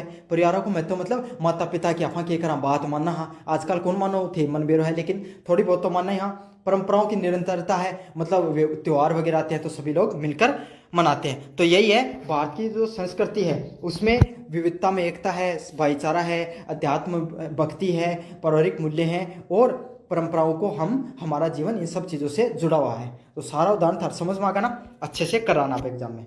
ये प्रश्न आए तो। भारतीय संस्कृति का सार क्या है? भारतीय संस्कृति का सेम प्रश्न वो वाला छोड़ दो, प्रश्न आएगा तो यही आएगा, ये नहीं आएगा प्रश्न। वैदिक धर्म के मुख्य तत्व क्या थे? तो वैदिक धर्म क्या है? हिंदू धर्म है, उसकी शुरुआत वैदिक धर्म से होती है, जो वेदों पे आधारित धर्म था। मतलब जो वेद थे उसमें जो नियम कायदे दिए गए थे उसी हिसाब से जो समाज चलता था, जो लोग उस नियमों को मानते थे, उस धर्म को मानते थे, उसे क्या कहा जाता है? वैदिक धर्म माना जाता है। अब वैदिक धर्म में क्या था? भगवान अग्नि को माना जाता था, इंद्र वरुण जैसे देवताओं को माना जाता था। तो 3 नाम तो था, ये याद रख लेना कि आग मतलब अग्नि, पानी मतलब भगवान इंद्र, और वरुण मतलब वायु। यहाँ याद कर लो, तो आग, पानी और वायु, तो इंद्र, अग्नि और वरुण अच्छे से याद आगो था ना, हर तीनों को नाम याद कर लेना है, ठीक है। इन सब देवताओं की पूजा की जाती थी। उस टाइम में को ज्यादा यज्ञ कराया जाया करता, वेद पढ़ाया जाया करता, मंत्रों का उच्चारण कराया जाया करता। समझ में आ गया? मंत्रों का उच्चारण, यज्ञ, पूजा पाठ है, और कर्म कांड और ब्रह्मांड की रचना के प्रमुख दर्शन थे। तो समझ में आ गया आपको? कर्म कांड पर ज्यादा विश्वास कराया करता, पूजा पाठ होगी, यज्ञ होगा, बलि देना होगा, इन सब चीजों पर ज्यादा ही ध्यान दिया जाता था। साथ के साथ धर्म प्रकृति और देव शक्तियों को उपासना पर आधारित था। मतलब भाई जिस टाइम में लोगों ने इतना नॉलेज नहीं थो, तो जो आसपास प्रकृति में जो चीज देख ली वो कैसा वो देवता बना दिया। समझ में आ गया आपको? तो धर्म जो है वो प्रकृति और देवी शक्तियों पर आधारित था। जहाँ कदे अकाल पड़ गो या आग लागी जंगल में तो अग्नि की पूजा शुरू कर दी, या कदे मतलब बारिश नहीं हो रही है तो भगवान इंद्र की पूजा कर दी। क्योंकि उस समय भाई इंसान है थोड़ी कि मन पढ़ के बाद कॉलेज में टॉप मारना हो, वो काम तो होगा नहीं, ज्यादा आदमियों के पेट भरना हो और आराम से जिंदगी जीनी ही। तो बस उनके लिए तो बारिश बढ़िया हो जाती तो भगवान इंद्र खुश, आग वगैरह से संबंधित वायु वगैरह से अच्छे से चलती रहे, कभी तूफान वगैरह नहीं आए तो भगवान वरुण। समझ में आ गया ना आपको कि जैसी जरूरतें होती हैं उसी हिसाब से इंसान की जो परिस्थितियां हैं, देवता धर्म सब बदल जाते हैं। तो समझ में आ गया आपको ये प्रश्न। अगले वाला प्रश्न है बौद्ध धर्म की मुख्य सिद्धांत क्या है? तो बौद्ध धर्म में 4 आर्य सत्यों को बताया है। मतलब अगर कोई भी इंसान हो ना, 4 आर्य सत्य बताए गए कि है। पहलो है दुख जिंदगी में हमेशा रहेगा। दूसरो दुख को कारण क्या? तृष्णा मतलब इच्छाओं के कारण जितनी ज्यादा इच्छाएं करोगे जीवन में उतने ज्यादा ही आपके दुख बढ़ेंगे। तीसरा क्या है? उसका दुखों का त्याग करने का क्या है? उसको मुक्ति प्राप्त करो। मुक्ति किससे प्राप्त करोगे आप? षष्टांगिक मार्ग को अपना कर करोगे। तो इसे 4 आर्य सत्य को नाम से जाना जाता है, या फिर षष्टांगिक मार्ग से नाम से जाना जाता है, जिसमें दुखों की मुक्ति मतलब निर्वाण मतलब मोक्ष की प्राप्ति, अहिंसा, लड़ाई नहीं करना, करुणा और मध्यम मार्ग व आत्म संयम पर बल दिए। मतलब महात्मा बुद्ध है कहो कि भाई जी बात है कि मैं भी जिंदगी में कह रिया कर तो कि जिंदगी में सुख और शांति हो रिया कर, तो थे भी सुख और शांति हो रिया करो। सीधी बात है, अहिंसा को प्रिय करो। कोई भी चालता कुत्ता का लकड़ी मत मार दिया करो, कोई चालता आदमी के साथ लड़ाई मत कराया करो, है ना। मध्यम मार्ग, जीवन को मध्यम मार्ग क्यों है कि ना तो ज्यादा जिंदगी में मतलब बहुत ऊंचाई पर जानो, ना जिंदगी में बहुत ज्यादा मतलब एकदम दुखी हो जानो। मध्यम मार्ग पे थोड़ा आया आदमी जो हमेशा खुश सोई दिखे, है ना। और आत्म संयम मतलब हमेशा खुद पर नियंत्रण होना जरूरी है। खुद पर आपको खुद पर जीवन में संयम रखना जरूरी होगा, तभी आप दुखी होने से बच सकते हो।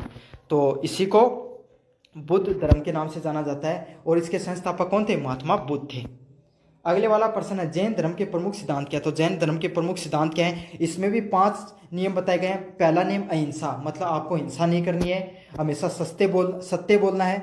समझ में आ गया? अस्त्य चोरी नहीं करनी है, और ब्रह्मचर्य का पालन करना है, और अपरिग्रह घर की है उसको त्याग करना। तो ये सब चीजें हैं, वो सारे नियम बताए गए हैं। रट लो इन सारी चीजों को।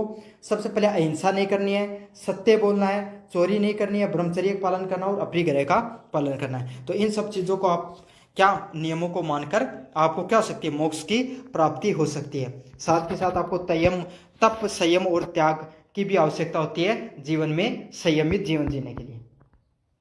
7वां नंबर प्रश्न है वैष्णव धर्म का क्या विशेषताएं होती हैं? तो वैष्णव धर्म है उसकी क्या विशेषताएं हैं? तो वैष्णव धर्म विष्णु और उसके अवतार राम कृष्ण आदि की भक्ति पर आधारित है। तो वैष्णव धर्म है ये किस पे आधारित होता है? भगवान राम हो गया, कृष्ण हो गया, उसकी भक्ति पर आधारित होते हैं। इनकी इसमें प्रेम, भक्ति, नैतिकता और भगवत कृपा से मोक्ष की प्राप्ति पर बल दिया गया है। तो वैष्णव धर्म कौन सा है? जो भगवान विष्णु की धर्म भक्ति की बात करें, जिनको ना जे राम अज आगा, भगवान राम हो गए, भगवान कृष्ण हो गए, इन सब की भक्ति पर आधारित होता है। और हनको क्या है? प्रेम। आपको पता है भगवान श्री कृष्ण हो गया या फिर भगवान राम हो गए, इनकी भक्ति वो किससे संबंधित होती है? प्रेम भाव से संबंधित होती है। नैतिकता मतलब भगवान श्री राम को मर्यादित पुरुष के रूप में दिखाया गया है। तो आपको कैसा जीवन जीना चाहिए, मर्यादापूर्ण जीवन जीना चाहिए, संयम से जीवन जीना चाहिए, तभी आप क्या कर सकते हो, मोक्ष की प्राप्ति कर सकते हो। इस पर ये काम करता है। अगला शैव धर्म का मान्यता क्या है, तो शैव धर्म कौन सा है, भगवान शिव की उपासना पर जो धर्म आधारित होता है उसको शैव धर्म के नाम से जाना जाता है। इसमें योग, आपको पता है भगवान शिव है उसका कनेक्शन किससे, योग से। कदे भी भगवान शिव ने थे तो नाचता देखोगा, है ना, नटराज की मूर्ति में, या फिर तो एकदम बैठा शांत भाव में बैठा भक्ति में लीन देखोगा। तो योग और ध्यान के सबसे बड़े देवता अगर कोई माना जाता है तो कौन माना जाता है, भगवान शिव को ही माना जाता है। वैराग्य, वैराग्य मतलब क्या हुआ, जीवन में सब कुछ त्याग करके अकेले रहना। तांडव नृत्य मतलब नाच, तो बता रहे हो ना, नाचता ही देखोगा नटराज की मूर्ति में। और सृष्टि के उत्पत्ति करने वाले, पालन करने वाले और श्रृंगार करने वाले, तो भगवान शिव में सारा गुण ही, शांत भी है तो गुस्सेल भी मिलेगो था, ठीक है, सृष्टि की निर्माण भी कर सका है, उनको पालन भी कर सका, उनको श्रृंगार भी कर सका, सारा गुण ही भगवान शिव के अंदर। कि प्रकृति शिव की भूमिका को महत्व दिया, इसलिए क्या हुआ है, भगवान शिव की जो भूमिका उस पर ज्यादा महत्व दिया गया है। अब भक्ति आंदोलन का क्या उद्देश्य है इस पर बताना आपको। भक्ति आंदोलन की थी थानबेरो है, जब जो आपको जो वैदिक धर्म है वो अपनी चरम सीमा मतलब क्या हुआ था, कर्मकांड ज़्यादा बढ़ गया, बलि बाली देने लगा, हर वर्ण व्यवस्था बढ़ गई थी, जिससे क्या जातिवाद है वो बहुत ज़्यादा चरम सीमा पर था। तो जो नीचे जाति के लोग होते थे उनको धर्म मानने का अधिकार नहीं होता था, उनका जीवन बहुत खराब हो चुका था। साथ ही साथ उसी समय भारत के अंदर मुस्लिम आक्रांताओं ने भी आक्रमण कर रखा था, तो वो क्या धर्म परिवर्तन पर भी जोर देते थे। इससे भारतीय जो हिंदू सभ्यता वो लगभग खत्म, धीरे धीरे खत्म होती जा रही थी। तो उसी समय एक आंदोलन निकल के आता है, भक्ति आंदोलन, जो किस चीज़ को सहारा देता है, वो देता है कि हमें इन कर्म कांडों से बचकर भगवान की सच्ची भक्ति पर ध्यान देना चाहिए, जिसमें हमें भक्ति करनी चाहिए, पूजा पाठ करनी चाहिए, है ना, भगवान के भजन करने चाहिए। भाई आदमी दुख में क्या करे, भजन ही करे, समझ में आ गया, तो भजन करना चाहिए, है ना, और भगवान से प्रेम करना चाहिए। समझ, सबसे बड़ी बात है उन्होंने प्रेम पर ज़्यादा जोर दिया और ईश्वरीय एकता पर भी इन्होंने दिया है। तो इन सब चीज़ों से मुक्त होके भाई कोई भी व्यक्ति है वो भक्ति आंदोलन में भगवान ने मानस कई चीज़ को दिया, अधिकार दिया। तो इसके प्रमुख कौन रहे, तुलसीदास, कबीर व मीराबाई आदि प्रमुख संत थे। अगला प्रश्न है, भारत में सूफीवाद की विशेषताएं क्या थी।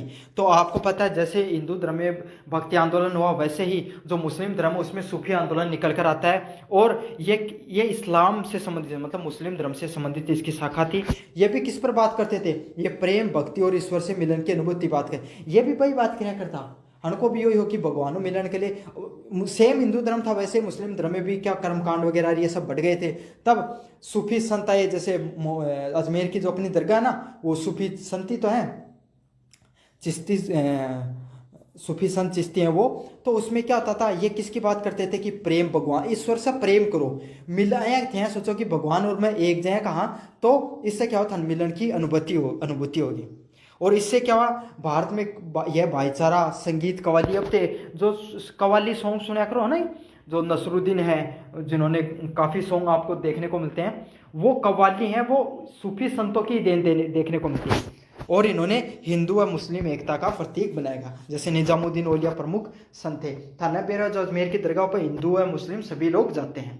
तो सूफी जो लोग हैं, सूफी संत हुए, वो हिंदू मुस्लिमों को एक करने का इन्होंने कार्य किया, जैसे भक्ति आंदोलन ने किया। तो अब ऑब्जेक्टिव टाइप प्रश्न देख रहे हैं, भक्ति आंदोलन के दो प्रमुख संतों के नाम बताइए। तो ये प्रश्न यही आना है, समझ में आ गया। भक्ति आंदोलन के दो प्रमुख संतों के नाम बताइए, तो कबीरदास हो गई, मीराबाई हो गई, ये दो, इसमें आप ये दो प्रमुख संत हुए हैं। जल्दी करवा रहा हूँ ताकि आपका भी रिवीजन अच्छे से हो जाए। वैष्णव धर्म के संबंधित दो अवतारों के नाम थे। तो वैष्णव धर्म, भाई वैष्णव धर्म कौन सा था, जो भगवान विष्णु के धर्म पर माना है, तो दो अवतारा का नाम क्या, श्री राम और भगवान श्री राम और भगवान कृष्ण, वो वैष्णव धर्म के दो अवतार हैं। अगले वाले, भारत में दो प्रमुख सूफी संतों के नाम बताइए। तो दो प्रमुख सूफी संत कौन सा आया, ख्वाजा मोहम्मदीन चिश्ती, हजरत निजामुद्दीन औलिया। तो अच्छे से याद करो, ख्वाजा मोहिउद्दीन चिश्ती और हजरत है निजामुद्दीन औलिया है, वो दो प्रमुख सूफी संत हुए हैं। शैव धर्म, भगवान शिव धर्म से संबंधित दो पवित्र स्थान कौन से हैं। तो आपको पता है काशी विश्वनाथ हो गया, वाराणसी हो गया, वहाँ पर भगवान शिव का सबसे बड़ा धाम माना जाता है, वह केदार उत्तराखंड को माना जाता है। तो अच्छे से याद कर लो, काशी विश्वनाथ व केदारनाथ। जैन धर्म के 2 तीर्थकारों के नाम बताइए। तो कौन से पहले तीर्थकार कौन थे? ऋषभदेव। और आखिरी तीर्थकार कौन थे? महावीर स्वामी। तो ये प्रश्न ऐसे भी आ सकता है, पहले व आखिरी जो जैन धर्म है उनके तीर्थकारों के नाम बताइए। तो पहले ऋषभदेव थे, आखिरी कौन थे? महावीर स्वामी थे। तो आपको अच्छे से याद हो गया आपका प्रश्न। ये प्रश्न इस तरीके से भी आ सकता है। बौद्ध धर्म के 2 प्रमुख ग्रंथों के नाम बताइए। तो त्रिपिटक है वो ग्रंथ होता है जिसमें धम्म, सुत और विनय। तो धम्म पिटक, सुत पिटक और विनय पिटक, ये 3 प्रकार के पिटक देखने को मिलते थे। त्रिपिटक के भी 3 भाग हैं जो मैंने बता दिए हैं। ये प्रश्न ऐसे भी आ सकता है, त्रिपिटक के 3 जो ग्रंथ है उनके नाम बताइए। और धम्मपद, तो इन दोनों को आपको अच्छे से याद कर लेना है। ये प्रश्न आएगा तो इस प्रकार से आएगा। अगले वाला क्या? जैन धर्म के 2 प्रमुख सिद्धांत क्या हैं? तो अहिंसा हो गया, परिग्रह हो गया, सत्य हो गया, ब्रह्मचर्य हो गया। ये सब किससे संबंधित है? जैन धर्म के 2 प्रमुख सिद्धांतों से संबंधित है। तो 4 भी पूछ सकता है आपको।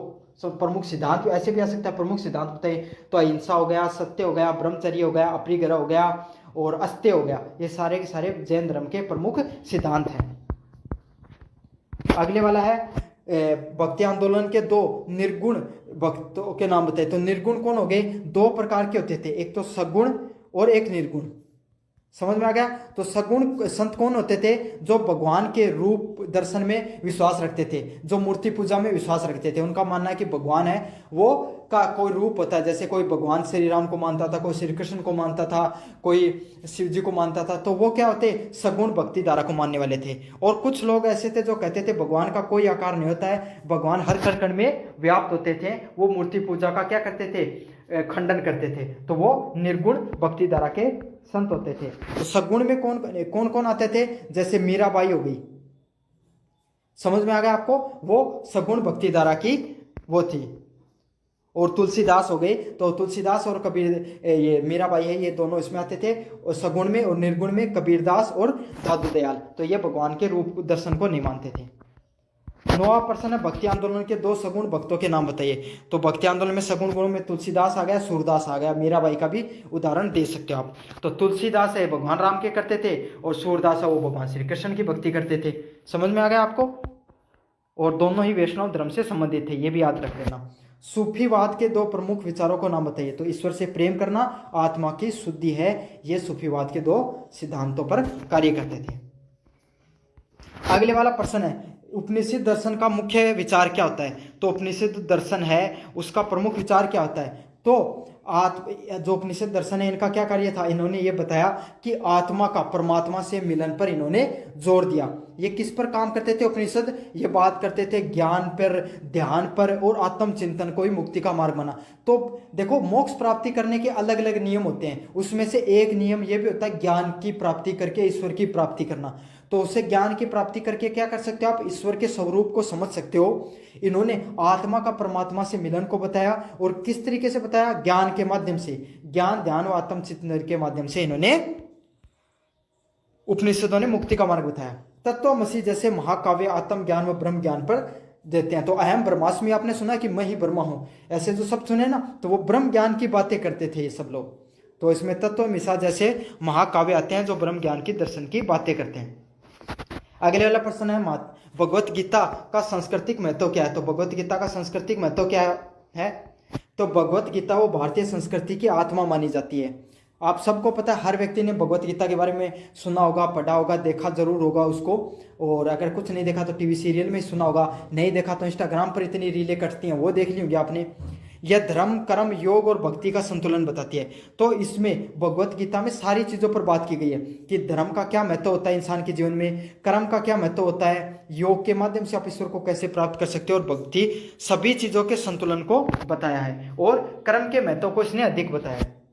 गीता का संदेश जीवन के प्रत्येक क्षेत्र में नैतिकता, समर्पण और कर्तव्य पालन को दिखाता है। तो गीता में क्या बताया गया कि आप जीवन में हमेशा नैतिक जीवन जीने का प्रयास करो, समर्पित रहो आप अपने कार्य के प्रति, अपने प्रति, और अपने कर्तव्य का हमेशा जीवन में पालन करते रहो। तो यही है जो सांस्कृतिक महत्व बताया गया भगवत गीता का। 3 नंबर प्रश्न है भारत और रामायण और महाभारत का साहित्यिक महत्व क्या होता है? तो रामायण और महाभारत ये केवल ग्रंथ ही नहीं है बल्कि सांस्कृतिक और नैतिक शिक्षा के भी स्रोत है। ये महाकाव्य समाज, धर्म, राजनीति व कर्तव्य और रिश्तों की गहराई में व्याख्या करते हैं। तो आपको पता है रामायण व महाभारत है, भारत के हर व्यक्ति ने जो हिंदू धर्म से संबंधित है उसने कभी ना कभी रामायण महाभारत के बारे में सुना होगा, कहानियों को सुना होगा, पढ़ा होगा। ऐसी बहुत सी कहानियां जो हमारे मन में है, हमें याद है रामायण महाभारत की। तो ये एक तरीके से हमारी संस्कृति और नैतिक जीवन से जुड़ी हुई है। काफ़ी चीज़ें हम सीखते हैं कि जीवन में सत्य का क्या महत्व होता है। इन सब चीज़ों से क्या अपन सीखते हैं? धर्म, राजनीति, कर्तव्य और रिश्तों की गहराई को समझते हैं। अगले वाला प्रश्न है, कालिदास का साहित्य में क्या योगदान हुआ था? तो कालिदास आपको पता है भारतीय जो संस्कृत महाकाव्य कवि और नाटककार हुए हैं। इनके जो प्रमुख ग्रंथ है वो कौन से? अभिज्ञान शकुंतलम, मेघदूतम, कुंभार संभवम। अच्छे से याद कर लेना, अभिज्ञान शकुंतलम, मेघदूतम और कुंभार संभव है, ये सब क्या कालिदास के प्रमुख साहित्य रहे हैं। इनका क्या योगदान था? इन्होंने प्रकृति, प्रेम व संस्कृति और शाश्वत मूल्यों को सुंदर काव्य के रूप में प्रयुक्त किया है। तो इन्होंने क्या किया है? प्रकृति से संबंधित, प्रेम से संबंधित और संस्कृति से संबंधित अपना महाकाव्य है वो लिखे हैं इन्होंने। और सगुण भक्ति धारा के कवि रहे, भक्ति आंदोलन से जुड़े हुए थे। काफ़ी प्रसिद्ध नाटककार व कवि के रूप में इनको जाना जाता है। और इनकी जो प्रमुख कृतियां, इसका प्रश्न देखने को मिलेगा एग्जाम में, आप देख लेना। रविंद्रनाथ ठाकुर का संस्कृति के योगदान, तो रविंद्रनाथ टैगोर है, उनको ठाकुर आ गया टैगोर की जगह, है ना। इनको नोबेल प्राप्त करता पहले एशियाई साहित्यकार थे। तो आपको पता है रविंद्रनाथ टैगोर को एशिया के पहले साहित्यकार थे जिनको नोबेल पुरस्कार मिलता है। इनकी जो रचना है गीतांजलि में से मिला था इनको नोबेल पुरस्कार। तो उनकी प्रसिद्ध जो रचनाएं हैं गीतांजलि, गौरव व घरे बायरे आदि भारतीय संस्कृति, मानवता और अध्यात्म को उजागर करती हैं। समझ में आ गया आपको? तो इनकी रचनाएं कौन सी है? गीतांजलि, गौरव और घरे बायरे हैं, वो सब क्या है? इनके द्वारा लिखी गई प्रमुख साहित्य हैं। और ये काफ़ी ज़्यादा, मतलब इनको नोबेल पुरस्कार भी मिला था गीतांजलि के लिए। छोटे वाले प्रश्नों की बात करें, ऑब्जेक्टिव टाइप प्रश्न, उपनिषद किस प्रकार के ग्रंथ है? उपनिषद किस प्रकार के ग्रंथ है? दार्शनिक ग्रंथों के नाम से इनको जाना जाता है। भगवत गीता का उपदेश किस युद्ध के समय हुआ था? तो किस युद्ध के समय हुआ था भगवत गीता का उपदेश है? वो कुरुक्षेत्र में, जब कौरव पांडव आपस में लड़ाई कर रहे थे, उस समय कुरुक्षेत्र के युद्ध में भगवत गीता है। वो क्या होता है कि जो अर्जुन है वो लड़ाई युद्ध लड़ने से मना कर देता है। वो कहता है कि यहाँ पर जितने भी लोग युद्ध कर रहे हैं वो तो मेरे सारे सगे संबंधी है, तो क्या मैं उनको मारूंगा? तब उस समय भगवान श्री कृष्ण वो अर्जुन को ज्ञान देते हैं, उसी पर भगवत गीता लिखी गई है। 3 नंबर प्रश्न है, उपनिषद में किस तत्व की एकता बताई गई है? तो उपनिषद में किस तत्व की बताई थी? तो मैंने बताया था ना, आत्मा का परमात्मा से मिलन, आत्मा का ब्रह्मा से मिलन को उपनिषद में एकता बताई है। भगवत गीता में श्री कृष्ण ने किस प्रकार के योगों की बात की है? कर्म योग की और ज्ञान योग की बात करी है। तो भगवत गीता में कृष्ण ने किस प्रकार के योग की बात की है कि कर्म योग का क्या महत्व होता है, कि कर्म से आप अच्छे कर्म करके जीवन में मुक्ति किस प्रकार से प्राप्त कर सकते हो। ज्ञान योग मतलब ज्ञान से के माध्यम से भी आप किस प्रकार से प्राप्त कर सकते हो। तो रामायण और महाभारत को क्या कहा जाता है? महाकाव्य के नाम से जाना जाता है। ये प्रश्न नहीं पूछा जाएगा, मैं पहले बता देता हूँ। 2 ऐसे ग्रंथों के नाम बताइए जो भारतीय संस्कृति को गहराई से दिखाते हैं। तो कौन से हो गए? रामायण हो गया, महाभारत हो गया, उपनिषद हो गए, आपके वेद हो गए और भगवत गीता हो गई। तो ये सारे के सारे किसके उदाहरण हैं? आपके ग्रंथों के उदाहरण हैं। लेकिन इसमें रामायण व महाभारत ये प्रमुख ग्रंथ हैं। तो इनका पूछे तो आप इनके 2 के नाम लिख देना, बाकी के मैंने और भी बता दिए आपको। 2 पुराणों के नाम लिखिए। तो विष्णु पुराण व शिव पुराण है, वो इसके उदाहरण होते हैं पुराणों के। तो कौन सा? विष्णु पुराण व शिव पुराण। कालिदास द्वारा रचित 2 प्रमुख काव्य और नाटकों के नाम लिखिए। तो कालिदास के द्वारा रचित 2 काव्य नाटक का नाम क्या है? अभिज्ञान शकुंतलम और मेघदूतम। अच्छे से रट लेना, प्रश्न देखने को मिलेगा आपको ये। तुलसीदास की किस प्रसिद्ध ग्रंथ की रचना की थी? तुलसीदास ने किसकी की थी? रामचरितमानस है, हनुमान चालीसा है, बाण भट्ट है, हनुमान बाण भट्ट है। ये सब किसके द्वारा लिखी गई? तुलसीदास के द्वारा ही लिखी गई है। काफ़ी ज़्यादा मोस्ट इंपॉर्टेंट है, ये प्रश्न पूछा जा सकता है। रविंद्रनाथ टैगोर को किस ग्रंथ से नोबेल पुरस्कार मिला था? तो गीतांजलि नामक जो ग्रंथ उससे उनको क्या मिला था? नोबेल पुरस्कार मिला था। यूनिट नंबर 3 की बात करें, प्राचीन भारत में वर्ण व्यवस्था का क्या महत्व था? तो आपको पता है प्राचीन भारत में जो वर्ण व्यवस्था है ये समाज को बांटने का कार्य किया था इसने, कि जो लोग जैसा काम करते हैं उसके हिसाब से उनको बांट दिया गया ताकि उनकी सामाजिक पहचान बन सके। सबसे पहले आते थे ब्राह्मण, जिन लोगों के पास जो पढ़ाई कर सकते थे, थोड़ा बहुत ज्ञान होता था, उनको ब्राह्मणों में बांट दिया गया। फिर जो समाज की रक्षा करने का कार्य करते थे उनको क्षत्रियों में बांट दिया गया। जो लोग समाज की देखभाल का कार्य करते थे या और अन्य कार्य करते थे, व्यापार या कृषि करते थे, उन्हें वैश्यों में बांटा गया। और शूद्र जो समाज में आपका साफ सफाई हो गया या समाज के देखभाल का कार्य करते थे, उनको शूद्रों में बांटा गया। समझ में आ गया? इसका उद्देश्य क्या था कि सामाजिक व्यवस्था वो बनाई जा सके। शुरुआत में ये व्यवस्था है ये क्रम आधारित थी, लेकिन बाद में जाकर ये कैसे होगी? वंशवाद प्रणाली पर आधारित हो गई। जो जैसे जिस वंश में जन्म ले लेता था उसी वर्ण का हो जाता था। अगले वाला आश्रम व्यवस्था क्या थी, इसका क्या उद्देश्य था? तो भारतीय जो वर्ण व्यवस्था उसी में जो मतलब जीवन जीने की व्यवस्था बताई गई, उसको कोई भी व्यक्ति का जीवन उसको 4 भागों में बांट दिया गया। कौन सा था? सबसे पहले ब्रह्मचर्य आश्रम, जिसमें व्यक्ति को 1 से 25 साल तक पहले के हिसाब से क्या रहना पड़ता था? अपने घर को त्याग करके गुरु के पास जाकर शिक्षा को प्राप्त करना होता था। फिर गृहस्थ आश्रम, 25 से 50 के बीच में किसी भी व्यक्ति को शादी करके और आपको जो घर गृहस्थी संभालनी होती थी। फिर वानप्रस्थ आश्रम, वानप्रस्थ आश्रम में व्यक्ति को कमाई करना होगा, अपने बच्चों को पालना होगा, उनकी शादी से संबंधित चीजें होती थी। और चौथा 75 से 100 के बीच में इंसान को घर को त्याग कर कर वो क्या करते थे?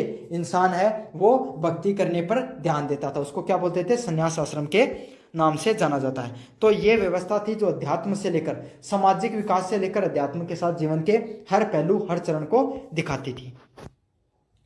अगले वाला प्रश्न है, संस्कारों का प्राचीन भारतीय समाज में क्या महत्व है?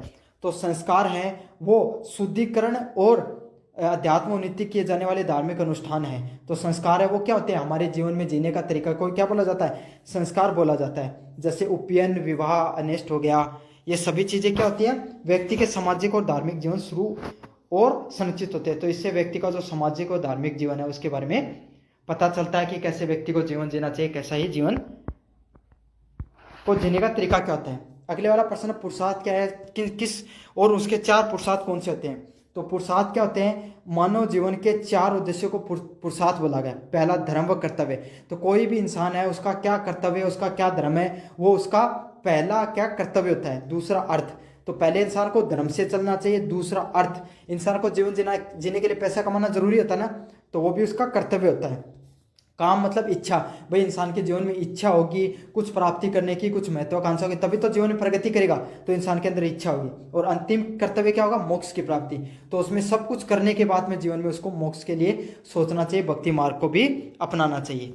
और ये चारों जीवन को संतुलित जीवन के लिए आवश्यक माने गए। तो कोई भी व्यक्ति है उसका जीवन अगर संतुलित रूप से है तो ये चारों का महत्व अपनी जगह। और भारतीय दर्शन के आधारशिला है, तो ये चारों के चारे भारतीय जो दर्शन उसके आधारशिला है। अगले वाला, भारतीय मंदिर वास्तुकला की 2 प्रमुख विशेषताएं बताइए। तो कौन सी विशेषताएं? पहले शिखर और गर्भगृह की उपस्थिति। तो भारतीय मंदिर है वो उसमें क्या होता है? सबसे पहले आप कोई भी मंदिर होता है उसमें क्या देखते हो? तो चबूतरा धरा जाता है।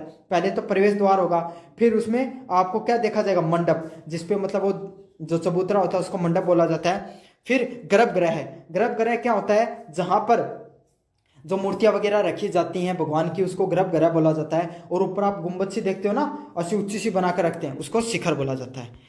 तो भारतीय मंदिर वास्तुकला में शिखर व गर्भगृह की उपस्थिति है वो क्या होती है? प्रमुख रूप से देखने को मिलती है। साथ के साथ नक्काशी देखने को मिलेगी, स्तंभ देखने को मिलेगा, मूर्ति व मंडप देखने को मिलेगा। और उत्तर व भारत की जो व्यवस्थाएं उसमें यही अंतर पाया जाता है। तो आप ऑब्जेक्टिव टाइप प्रश्न कर लें। जल्दी मैं करवा रहा हूँ, ज़्यादा एक्सप्लेन नहीं कर रहा हूँ, क्योंकि आपको लास्ट टाइम में क्विक रिवीजन करना होता है इन सब प्रश्नों का, तो वो करके चले जाएंगे। वर्ण व्यवस्था के 4 वर्ण कौन से थे? तो ब्राह्मण हो गए, क्षत्रिय हो गए, शूद्र हो गए, वैश्य हो गए, ये क्या थे? 4 वर्ण होते थे। आश्रम व्यवस्था के 4 चरण कौन से थे? तो ब्रह्मचर्य मैंने अच्छे से एक्सप्लेन कर दिया, गृहस्थ हो गया, वानप्रस्थ हो गया, संन्यास हो गए, ये चारे के चारों क्या थे? आश्रम व्यवस्था के 4 चरण होते थे। उपनयन और विवाह किस श्रेणी में आते थे? तो उपनयन और विवाह ये किस श्रेणी में आते हैं? मोस्ट इंपोर्टेंट प्रश्न है संस्कार में। तो संस्कार के 2 श्रेणियां बताएं, तो उसमें उपनयन व विवाह आएगा। याद रख लेना, उपनयन व विवाह है वो संस्कार की श्रेणी में आते हैं। मोस्ट इंपोर्टेंट आ जाएगा, तो कर लेना। 4 पुरुषार्थों के नाम बताइए। तो 4 पुरुषार्थों में कौन सा है? धर्म हो गया, अर्थ हो गया, काम हो गया, मोक्ष हो गया। ये 4 के 4 पुरुषार्थ बताए गए हैं। धर्म, अर्थ, काम और मोक्ष 4 पुरुषार्थ होते हैं।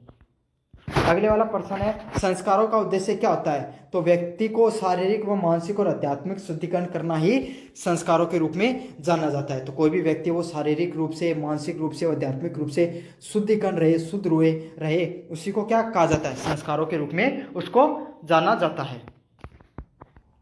6 नंबर प्रश्न है, किस प्रकार की वास्तुकला में शिखर और गर्भ होते हैं? तो किस प्रकार की वास्तुकला में होते हैं? भारतीय जो मंदिर वास्तुकला उसमें शिखर व गर्भगृह है वो बनाया जाता है। मंडप हो गया, देव प्रस्थान, ऐसा कुछ शब्द वो दिमाग से निकल गया, वो भी किसका पार्ट होते हैं? भारतीय मंदिर वास्तुकला का स्थान होते हैं।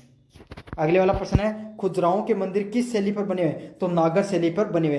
तो उत्तर भारत की जो मंदिर स्थापत्य कला वो नागर शैली है। दक्षिण भारत की कौन सी है? द्रविड़ शैली है। वेसर शैली कौन सी है? दोनों की मिश्रित शैली को वेसर शैली के नाम से जाना जाता है। तो खुजराहो हो गए, आबू के मंदिर हो गए, वो कौन सी शैली के उदाहरण है? नागर शैली के उदाहरण है। तो ये प्रश्न ऐसे भी आ सकता है, नागर शैली के 2 मंदिरों के उदाहरण बताइए, तो बता देना खुजराहो के मंदिर, आबू के मंदिर। 8 नंबर प्रश्न है, उड़ीसा के सूर्य मंदिर को क्या कहा जाता है? तो कोणार्क मंदिर के नाम से जाना जाता है। दक्षिण भारत की मंदिर शैली का क्या कहा जाता है? तो मैंने बता दिया, द्रविड़ शैली के नाम से जाना जाता है। और द्रविड़ शैली पे आप बताना, उसके उदाहरण बता देना। बृहदेश्वर का मंदिर हो गया, सूर्य कोंकाण मंदिर हो गए, सब द्रविड़ शैली के उदाहरण हैं। तो जो आबू के खजुराहों के मंदिरों की क्या विशेषता होती है? नक्काशी और मूर्तिकला वो प्रमुख विशेषता होती है। अब बात करें यूनिट नंबर 4 की, तो जो रॉक पेंटिंग क्या है? तो रॉक पेंटिंग है शैली चित्रकला, वो क्या होती है? तो रॉक पेंटिंग क्या होती है?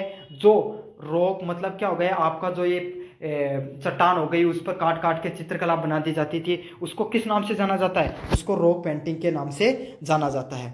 तो कोई भी जो जो पहले का समय हुआ करता था उसमें क्या गुफाओं पे, मंदिरों पे, दीवारों पे क्या चित्रकला कर दी जाती थी, जिसमें जीवन हो गया, उन लोगों का जीवन कैसे होता था, जैसे ऐसे चित्र मंडे होते थे, वो ऐसे कोई शिकार लिए हुए है ऐसे वाला, है ना, पशुपालन, शिकार व नृत्य को दर्शाते थे। तो उसमें क्या होता था कि चित्रकला में क्या देखने को मिलता था कि पशुपालन हो गया, शिकार हो गया, नृत्य हो गया, ये सब चीजें उसमें देखने को मिलती थी। मध्य प्रदेश की भीमबेटका की गुफाएं वो किसकी उदाहरण है? रॉक पेंटिंग का ही उदाहरण है। अजंता चित्रकला की क्या विशेषताएं हैं? तो अजंता की गुफाएं हैं, भगवान बुद्ध धर्म से संबंधित हैं। इसमें सबसे इंपॉर्टेंट बात, जीवित जो रंग है उनका प्रयोग किया गया है, मतलब चटक रंगों का, गहरे रंगों का प्रयोग किया गया है। बुद्ध धर्म से संबंधित बातें की गई हैं, जातक कथाओं के बारे में। तो बुद्ध से संबंधित जो कहानियां व कथाएं होती हैं उनको जातक कथाएं कहा जाता है। तो वो देखने को मिलती है वहां पर, उनके जो भगवान बुद्ध उसके जीवन दर्शन को दिखाया गया है। साथ के साथ यह गुप्तकालीन भित्ति चित्रों को सर्वोच्च मिसाल है। तो भगवान गुप्तकालीन जो राजा हुआ करते थे उस समय के जो चित्र होते थे उनका मिसाल यहाँ पर देखने को मिलती है। अगले वाला प्रश्न, मुगल चित्रकला की 2 विशेषताएं। तो मुगल चित्रकला उसकी क्या विशेषताएं हैं? मुगल चित्रकला में फारसी शैली व भारतीय तत्वों का मिश्रण देखने को मिलता है। तो ये सबसे इंपॉर्टेंट बात है, फारसी शैली व भारतीय शैली दोनों का मिश्रण कहाँ पर मिलता है? मुगल चित्रकला में आपको देखने को मिलेगा। यह चित्रकला दरबारी जीवन, युद्ध, प्रेम, कहानियों व प्रकृति को दिखाती है। तो इस चित्रकला में आपको क्या क्या देखने को मिलता है कि दरबारी जीवन, तो उस समय का जो दरबार में जो दरबारी होते थे, मंत्री होते थे, उनका जीवन कैसा होता था, राजा का कैसा जीवन होता था, युद्ध के समय की बातें, प्रेम की कहानियां व प्रकृति से संबंधित दर्शन आपको देखने को मिलते थे। और जो मुगल चित्रकला वो अकबर, जहांगीर, शाहजहां के काल में इसका सबसे उत्कृष्ट काल हुआ था। तो अच्छे से याद कर लेना, अकबर, जहांगीर व शाहजहां के काल में इसका सर्वोच्च उच्चतम स्तर पे थी। अगले वाला है, आर्यभट्ट व वराह मिहिर का विज्ञान में क्या योगदान है? तो आर्यभट्टीय में खगोल व विज्ञान का सिद्धांत बनाए, उन्होंने पृथ्वी की गोलाई और ग्रह का व्याख्या दी। तो आर्यभट्ट आपको पता है बहुत बड़े गणितज्ञ हैं, इन्होंने आपको पता है दशमलव सिद्धांत दिया, जीरो दिया, पाई का मान दिया, साथ के साथ पृथ्वी की गोलाई को बताने का कार्य किया। वहीं वराह मिहिर यह कौन थे? ज्योतिष शास्त्र से संबंधित थे, विज्ञान व खगोल शास्त्र पर इन्होंने महत्वपूर्ण कार्य किया। तो वराह मिहिर ने ज्योतिष शास्त्र पर, मौसम विज्ञान पर और खगोल शास्त्र पर कार्य किया है। अगले वाला 5 नंबर प्रश्न की बात करें, चरक और सुषुप्त का आयुर्वेद में क्या योगदान था? तो चरक ने चरक संहिता में औषधियों रोगों का वर्णन किया। तो चरक ने क्या क्या चरक संहिता में औषधियाँ हैं और रोग हैं उनका इन्होंने वर्णन किया है। वे आचार्य चिकित्सा के जनक माने जाते हैं। तो जो चिकित्सा सिद्धांत है वो कहाँ से निकल कर आए आपको पता है, चरक ने ही दिए हैं, जिसमें सुश्रुत ने शल्य चिकित्सा का जन्म माना जाता है। तो आज के टाइम जो सर्जरी देखते हो ना, उसका जो जनक किसको माना जाता है, सुश्रुत को ही माना जाता है। तो सुश्रुत संहिता आज भी चिकित्सा का आधार है। तो आज भी जो सर्जरी है उसमें सबसे पहले सुश्रुत संहिता को ही पढ़ाया जाता है। तो समझ में आ गया, औषधियों वगैरह के बारे में बताया चरक ने, सुश्रुत ने किसके बारे में बताया, शल्य चिकित्सा के बारे में बताया है। समझ में आ गया सारी चीजें। तो अब आपको ऑब्जेक्टिव टाइप क्वेश्चन भी करवा देता हूँ। शल्य चिकित्सा रोग पेंटिंग का प्रमुख स्थल कौन सा है, तो भीमबेटका है वो रोग पेंटिंग का प्रमुख स्थान है। तो शल्य चिकित्सा है, चित्रकला वही भीमबेटका के अंदर है, वही रोग पेंटिंग का उदाहरण है, जहाँ पर मैंने बताया कि आपको उन लोगों का जीवन कैसा होता है, वो किस तरीके से शिकार करते हैं, ये सब पता चलता है। अगले वाला प्रश्न है, अजंता चित्रकला किस धर्म से संबंधित है। तो अजंता की जो चित्रकला है वो किस धर्म से संबंधित है, बौद्ध धर्म से संबंधित है। अजंताएं की जो गुफाएं हैं वो, ये भी मैंने अच्छे से करा दिया। अजंता की गुफाएं किस काल में उनका निर्माण हुआ, तो गुप्त काल में अजंता गुफाओं का निर्माण होता है। मुगल चित्रकला की दो शैलियों के मिश्रण देखने को मिलता है। तो कौन सी शैली है उसमें, फारसी और भारतीय शैली का मिश्रण देखने को मिलता है आपको मुगल चित्रकला के अंदर। अगले वाला प्रश्न है, मुगल चित्रकला का उत्कर्ष किस काल में हो, तो अकबर हो गया, जहांगीर हो गया, शाहजहां हो गया, उसके काल में उसका सबसे ज्यादा उत्कर्ष काल था। अगले वाला है, आर्यभट्ट ने किस विषय पर किताब लिखी, तो गणित व खगोल शास्त्र पर इन्होंने किताब लिखी, आर्यभट्टियम। समझ में आ गया, ये प्रश्न आ सकता है, मोस्ट इंपॉर्टेंट प्रश्न है। वराह मिहिर को किस शास्त्र के ज्ञाता थे, तो ज्योतिष और खगोल शास्त्र के वराह मिहिर वो ज्ञाता थे। अगले वाला है, चरक ने किस चिकित्सा शाखा का जनक माना जाता है, आयुर्वेद व आंतरिक चिकित्सा शाखा का जनक इनको माना जाता है। पहले सुश्रुत किस विषय के विशेषज्ञ थे, तो शल्य चिकित्सा से संबंधित जो थे वो कौन थे, सुश्रुत थे। 10 नंबर प्रश्न है, चरक संहिता व सुश्रुत संहिता किस भाषा में लिखी गई है, तो संस्कृत भाषा में लिखी गई है चरक संहिता व सुश्रुत संहिता। तो ये तो था आपका पूरा रिवीजन करा दिया, छोटे टाइप के प्रश्न ऑब्जेक्टिव सब करवा दिए हैं, कुछ भी नहीं छोटा है। तो मुझे उम्मीद है कि आपको वीडियो अच्छा लगा हो, तो चैनल को जरूर से सब्सक्राइब कर देना, वीडियो को जरूर से लाइक कर देना। धन्यवाद।